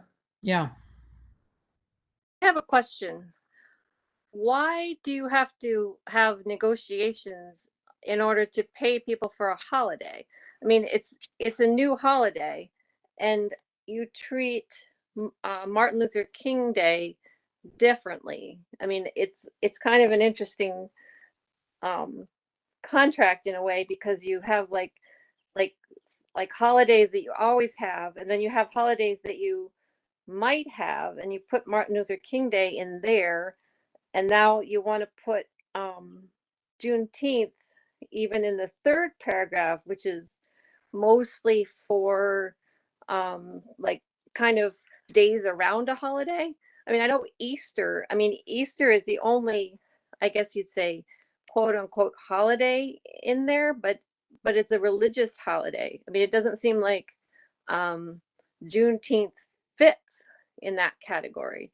I mean, I don't really see why you have to say that you have to negotiate this holiday. I mean, it's a holiday. I mean, the town's taken it. I mean, they've already approved it. I mean, lots of entities have already approved it. I mean, I don't really understand why you feel like you have to do this. Well, let me just hop in, Margaret, and you're the expert, so you can tell me if I'm wrong. But when you have a union contract, as we do, we have negotiated those holidays with them. When we first came on the board, I think maybe there were like 7 holidays, and now I think we're up to 11 or 12, Margaret. And so with each negotiation, they may want an extra holiday here, an extra holiday there, or their birthday off, or whatever they come up with. And so just to give things away, and I think Carol told us it'd be about $7,500 to pay outright as a paid holiday.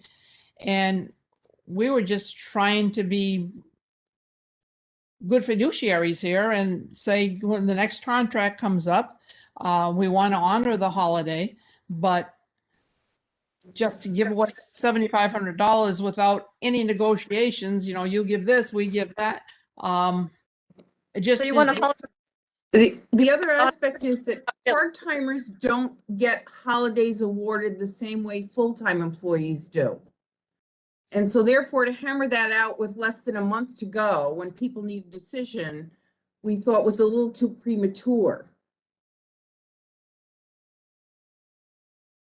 But then you just put the onus on the employee to make up the day. I mean, it's not making up the day. I don't see it as making up the day. It's ensuring their paycheck is whole. Right, but I think that it says somewhere in there that they have to make it up within 5 business days. And if they don't do that, do they lose their pay? No, they would not lose pay. So how would they get it? Instead of working on Sunday, usually if you work a Saturday or a Sunday, you have a Thursday or a Friday or a Monday or a Tuesday off as comp days. So let's say I work Saturday and Sunday. I take Friday and Monday off. So if you were scheduled to work that Sunday, instead of Sunday, you would come in on that Monday. So if you couldn't do that for some reason, if you couldn't come in on what's normally your day off, then what happens? Because I mean, sometimes people have issues, that they can't come in on a day that they're not scheduled to work. That's completely understandable, and we're willing to work with them to make that up if that's the case. I still don't understand why you feel like you have to do this for 2 years.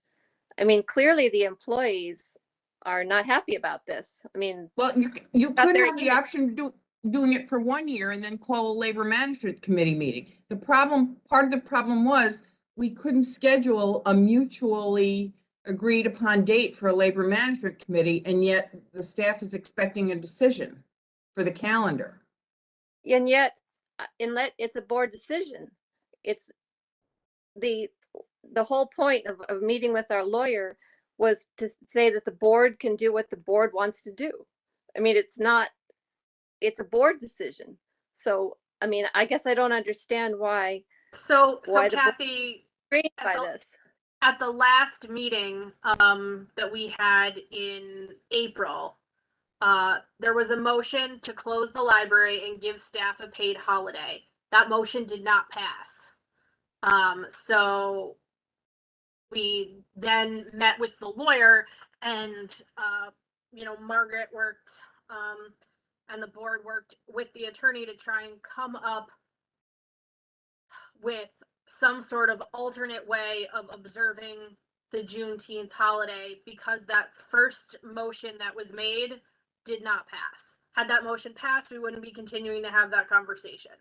But there were people that didn't want the building closed. There were people who didn't want to give staff an extra holiday. For a number of reasons, that proposal was voted down. And so everybody feels the exact same way. I mean, if that might not be true. It again, the board wouldn't go for it. Is that what you're saying? Because not what I'm saying. Sometimes I'm just saying that is why an alternate conversation is being had. But I don't know if that motion would still stand with everyone knowing the complexity, fully understanding the complexity of the issue and having spoken with the attorney. And while we couldn't meet with labor management and the unions, they certainly took the opportunity in public comment to express what their thoughts were. So if anyone wanted to try again, to do that, I will make that motion to close the library and pay the employees. Have it take that holiday. I second that. Motion by Kathy, second by Marcia. Can we clarify that motion? Is that pay every single employee, whether they were scheduled to work that day or not, whether they're full-time or part-time? Thank you.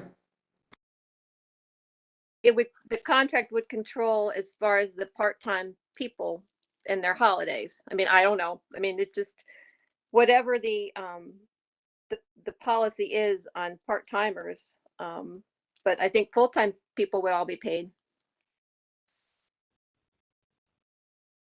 Richard, because this is an exception to the contract and the policies that we have, so you have to make it clear exactly which employees will be paid, whether part-time employees who were scheduled to work that day, or part-time employees who weren't scheduled to work that day, or anyone else would be paid. Well, let me see what the contract actually says, because I think I have it here.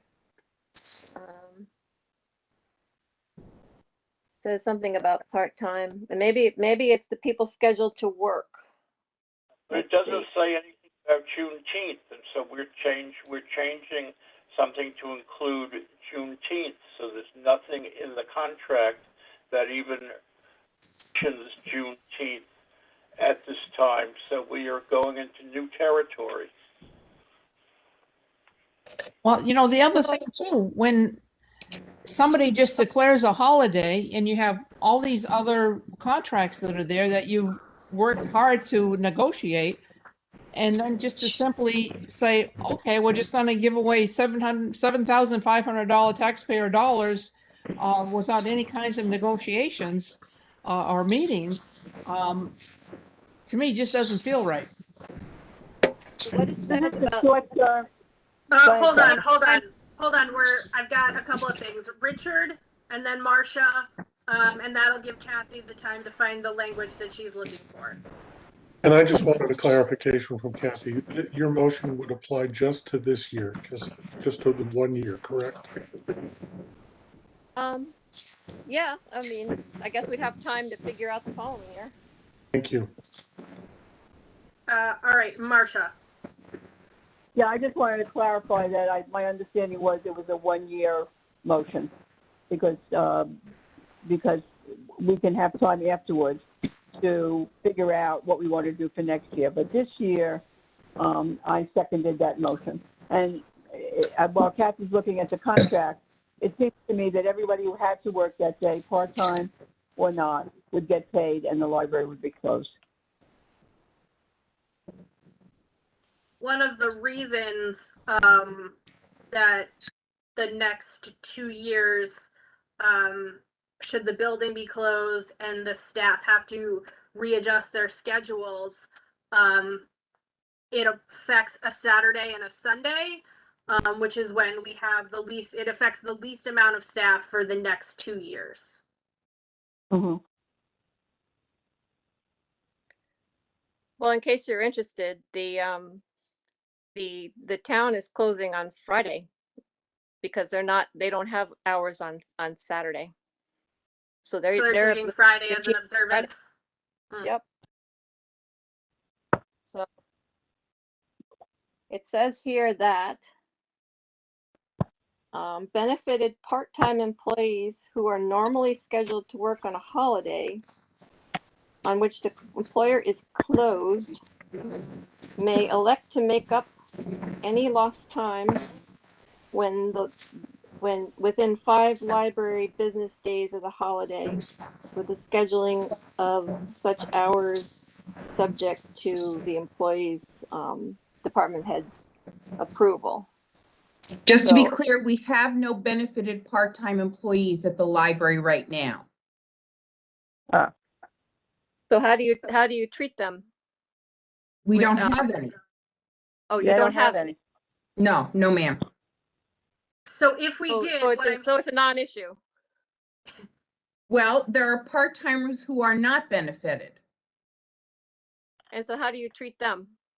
on They do not holidays? get paid for a holiday. They have the Any option to, they have the option to make up the time by virtue of their job. Like for all holidays, like Thanksgiving and Christmas and Labor Day and all those holidays, they don't get any pay as That's a non correct. part-timer. So they don't get paid for any holiday. That's correct. Okay, so then that's a non-issue for Juneteenth then. If there's no benefited part-timers and part-timers don't get any holiday, then that's not an issue. If So- that's the motion you want to propose, that's fine.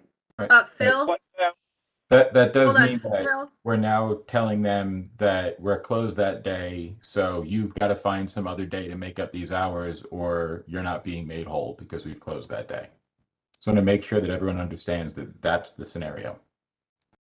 No, that's not my motion. Well, But that's the hold on, scenario. If we close that day and I'm a unbenefited part-time employee who normally works on a Saturday, and now we're closed, my option is to find somewhere else to make up those hours or not be paid for those hours, period. And that would be what would happen regardless of whether the holiday for full-time staff is paid or not. If the building is closed on that day, part-time employees would have to make up the work some other day. Is that correct, Margaret? That would be their option. Okay. It would be treated the way any other holiday would be treated. For part-time employees, it sounds like that is correct. Correct. Okay. All right. Okay, what about full-time workers who are not scheduled to work that day? Do they just get an extra day's pay even though they weren't scheduled to work on that day?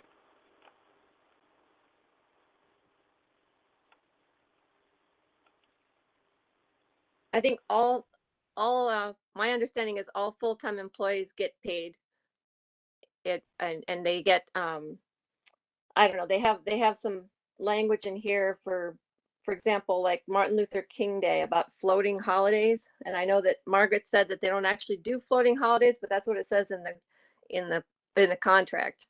So Instead of a floater, we close on Martin Luther King so everybody has the same day off.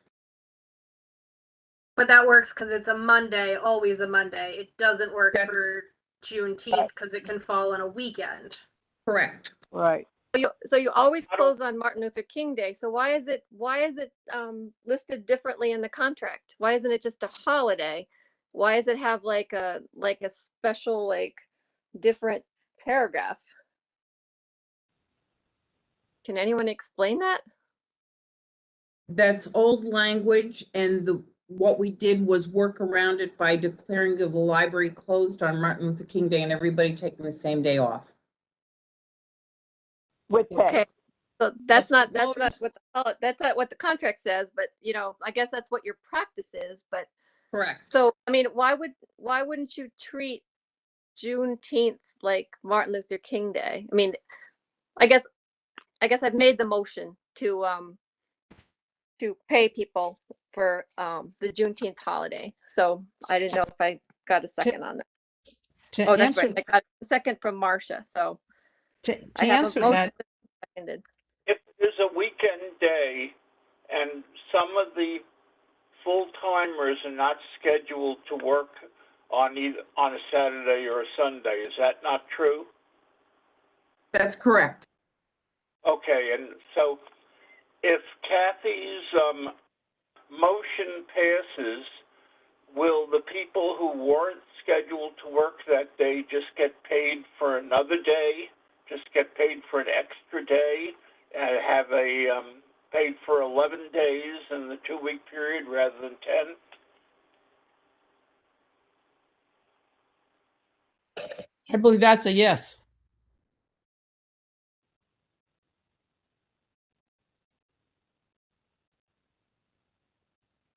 And just as a Like a perspective, floating holiday, except that you're giving them money instead of a holiday. What do you mean? Well, the people who weren't scheduled to work that day, you know, they wouldn't be working that day, so what, you know, they might get a floating holiday under certain circumstances, but since we don't do floating holidays, we just give them money, right? Well, that's what it means to pay people. Yeah, but pay people, you know, who wouldn't be working that day anyway. Well, it just recognizes the holiday that, I mean, Okay. I guess if you're not working, then you don't get the Okay. benefit of a holiday. Julia, So I mean, it's that's I mean, do we like what do we do, like, for example, the 4th of July, you know? I mean, Right. So Kathy, this is why the solution was proposed to close the building and have the staff reallocate schedules, because it is a Saturday and a Sunday, and it is becomes more complex. Related to Herb's comment, he's right. If you pay someone who is not scheduled to work that Saturday and is a full timer, the potential exists for them to go into overtime. why I don't understand. Like, so you have, like, I think Tim said 35 people scheduled to work on a Saturday. And why would they be working overtime? you read it a little bit wrong, Kathy. We have 35 full-time employees and maybe 8 to 10 are scheduled on any given Saturday. If there's 37 and a half hours in a work week for a 5-day work week and you're adding a 6th day, some of them have the potential to bump into overtime. So you're paying them 42 hours, and anything over 40 hours is considered overtime. So it's calculated at a higher rate of pay. And the figure that Carol worked out for us did not include that little tidbit. So you're basically giving away $7,500 without any negotiations or discussions with the union.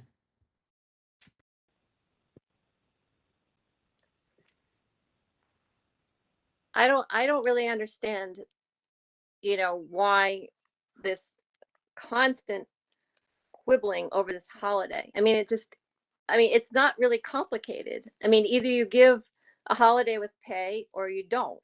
I mean, I would say give it with pay and figure it out. I mean, it's not rocket science. I mean, they know how to figure these things out.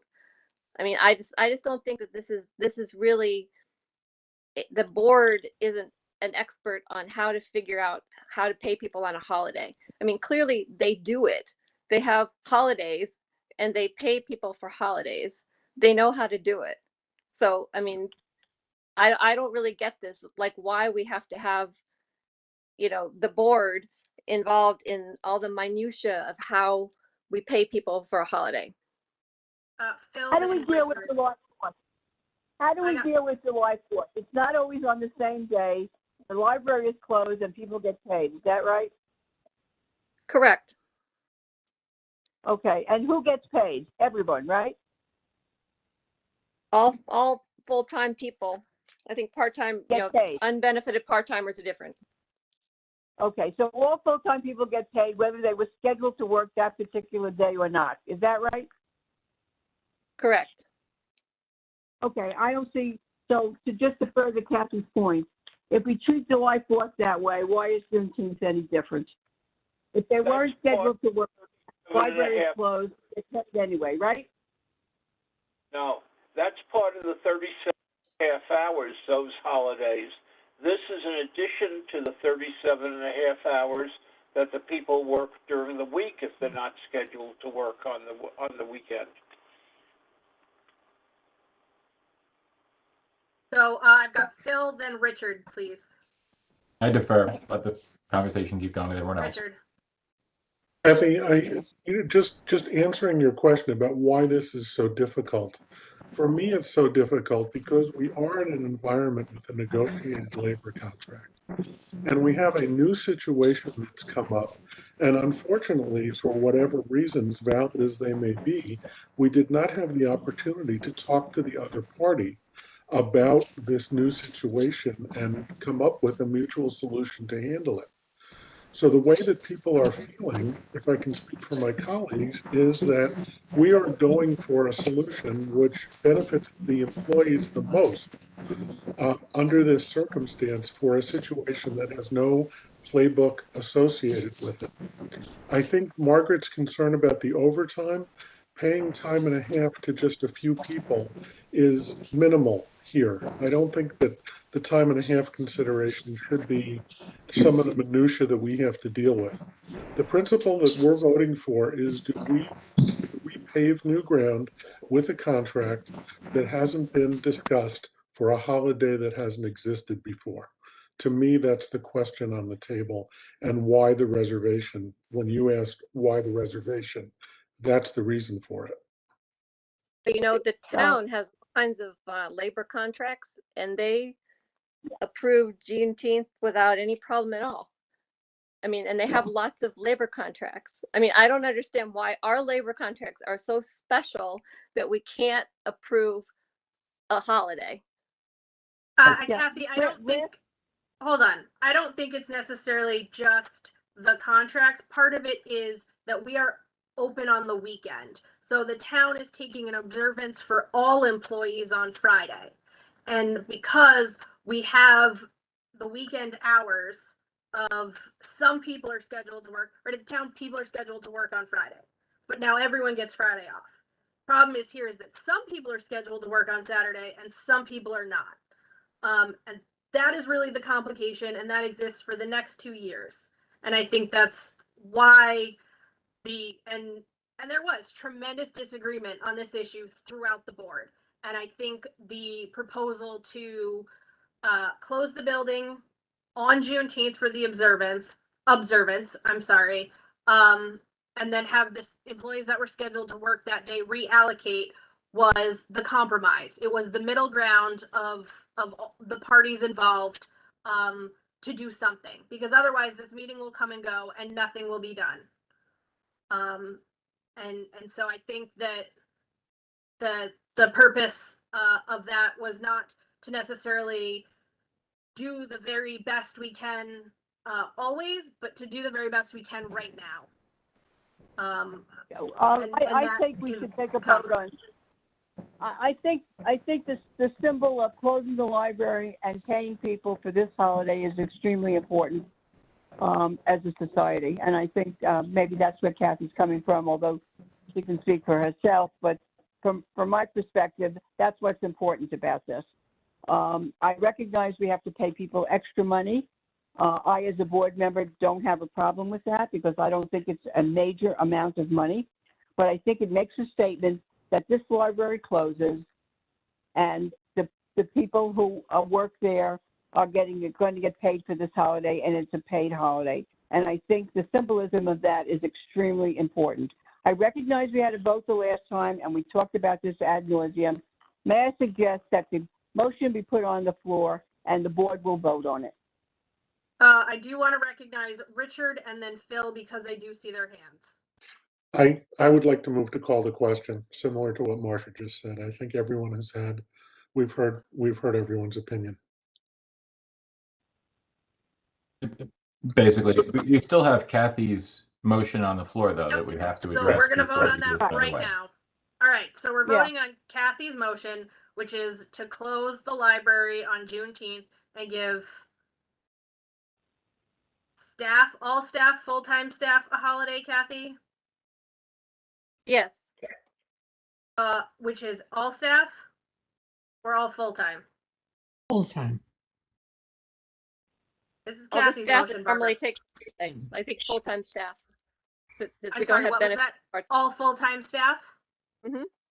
Okay, so the motion on the floor is to close the building and give all full-time staff a paid holiday. For 2021, correct? Correct. Okay, for 2021. Thank you, Kathy. All right, Barbara, No. Herb, Caitlin, you just got an email, and so did I, that Herb lost phone service. So if you look at that email, he attempts to address it, but I don't think his comment is relevant to the motion on the floor. that's correct. So you can't vote by writing, but he can, during discussion, I can read his text. So Herb is no longer in the meeting. So Kathy, Yes. Phil, No. Noreen, Abstain. Richard, Abstain. Marcia, Yes. and Caitlin, yes. So 3 in favor, 2 abstentions, 2 against. The vote does not pass. So the next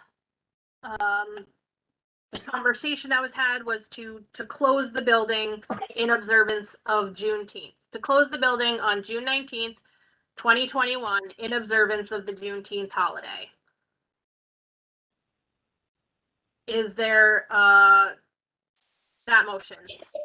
Could we clarify that to treat it as we treat Easter? I think that was Margaret's statement. Okay.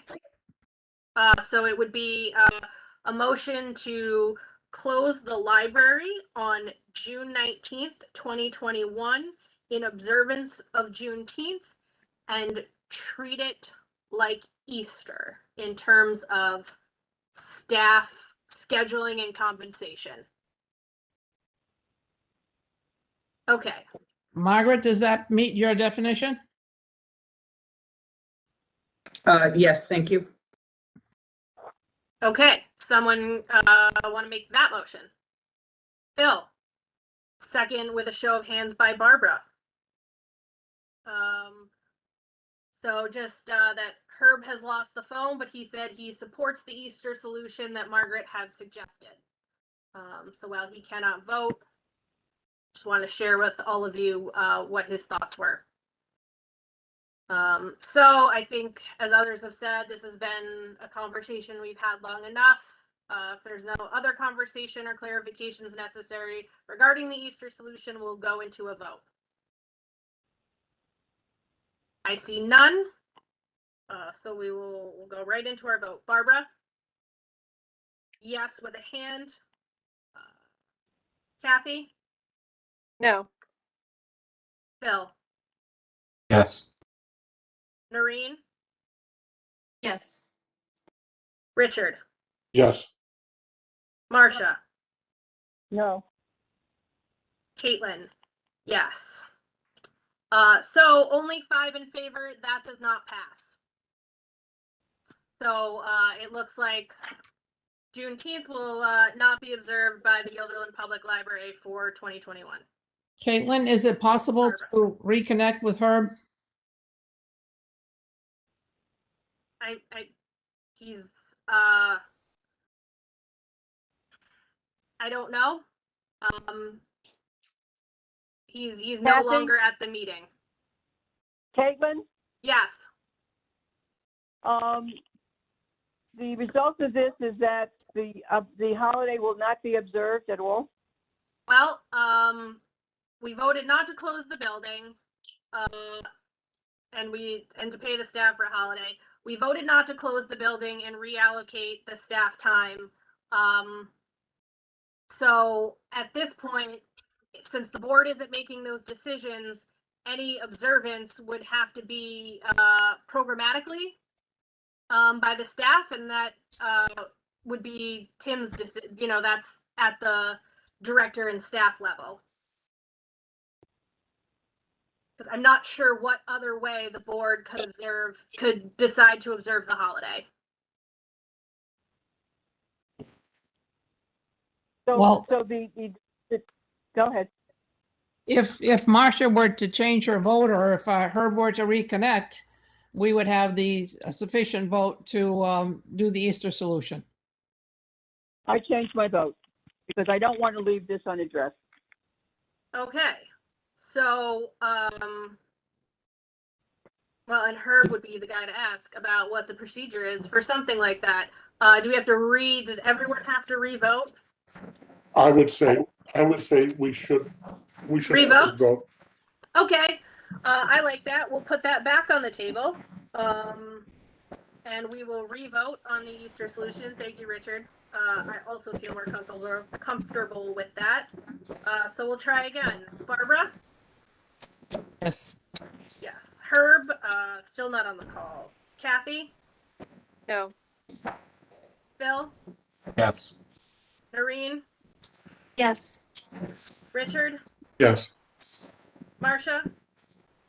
Yes. Caitlin? Yes.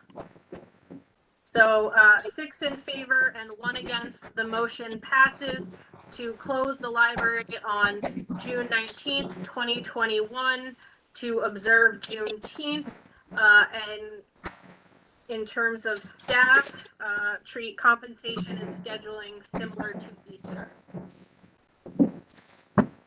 All right. New business, staff development day. Tim. First, I would just like to mention that you didn't say what time the motion passed. I had 8:17. Thank you for Okay. the Kathy and Jenna 8:17.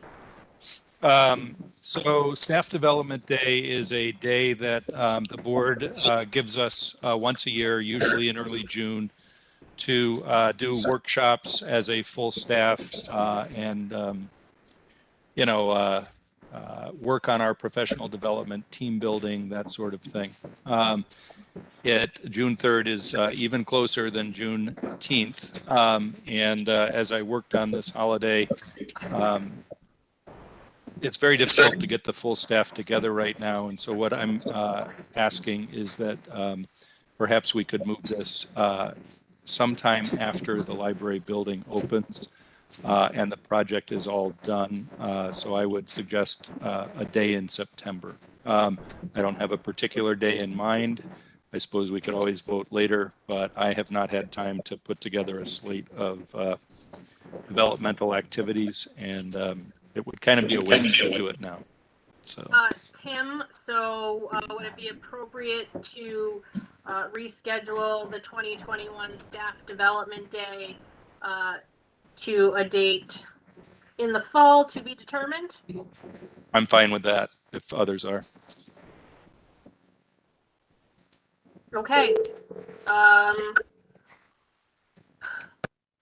I'll make that motion. I don't typically do it, but I'm sitting here and I got the mic. So is there a second? Second. Second by Barbara. Discussion or questions for Tim on Staff Development Day? None? Okay, great. Barbara? Yes. Yes, with a hand. Kathy? Yes. Phil? Yes. Noreen? Yes. Richard? Yes. Marcia? Yes. Caitlin? Yes. So unanimous at 8:19 p.m. Tim, we're rescheduling staff development day for a date in the fall that is to be determined. Thank you. Minutes, you're welcome. Thank you. Minutes of the regular business meeting from April 15th. Yes, Richard. Move to accept. Seconded. Second by Phil. All right. Any questions or concerns about the meeting minutes of the regular business meeting from April? Outstanding. Moving into a vote. Barbara? Yes. Yes. Kathy? Yes. Phil? Yes. Noreen? Yes. Richard? Yes. Marcia? Yes. And myself, yes. All right. So that passes unanimously at 8:20 p.m. And then speaking of regular business meetings, we are discussing, Tim and I were discussing the idea of having June's meeting be in person at the building. So I don't necessarily at this point want to get into the nuances and everyone's individual personal feelings and their comfort level. But if folks would just be in touch with me about that possibility,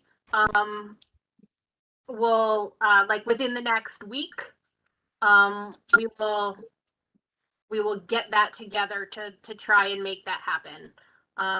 There seems to be some space for it, potentially. Is what we're looking at. So we will be in touch with that possibility. If you have questions, concerns regarding the board meeting in person, please reach out and look for emails regarding that coming soon. Anything else on that, Tim? Nope. Great.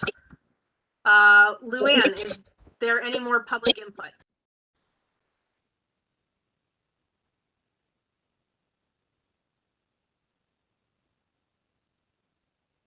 I do not have any public input right now. All right. Thank you, Luann. So there are some personnel actions that were presented. And let me to pull them up.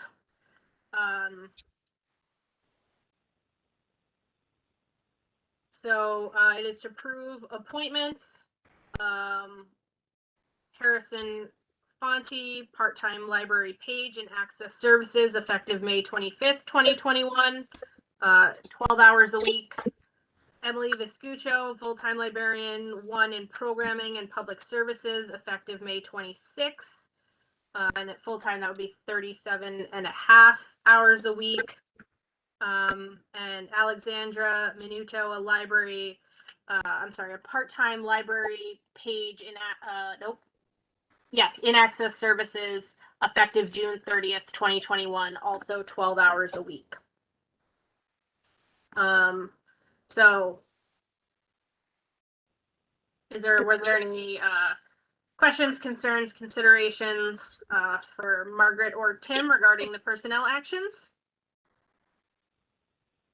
I'll just point out that the appointment of the librarian is a replacement for the retiring Sandy Tabor.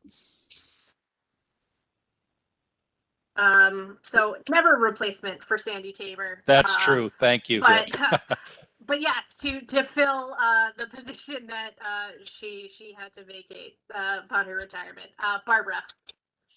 Can I make that motion to accept the recommendations? Absolutely. Is there a second? Richard. Excellent. All right. Any questions, comments, concerns? We'll move into a vote. Barbara. Yes. Kathy. Yes. Phil. Yes. Noreen. Yes. Richard. Yes. Marcia. Yes.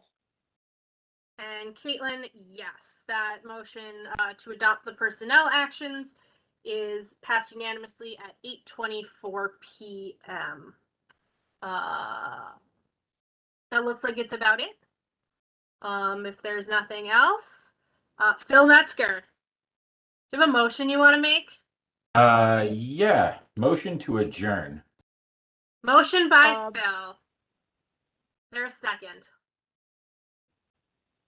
Noreen, second by Noreen. All in favor? May I have a comment? Absolutely. Is this the last meeting for Herb and Phil? Yes, it is, isn't it? Oh, one more, June. You get one more. Ooh, I get an even bigger lame Okay. duck meeting. Nice. Oh, okay. Then I'll hold my accolades till then.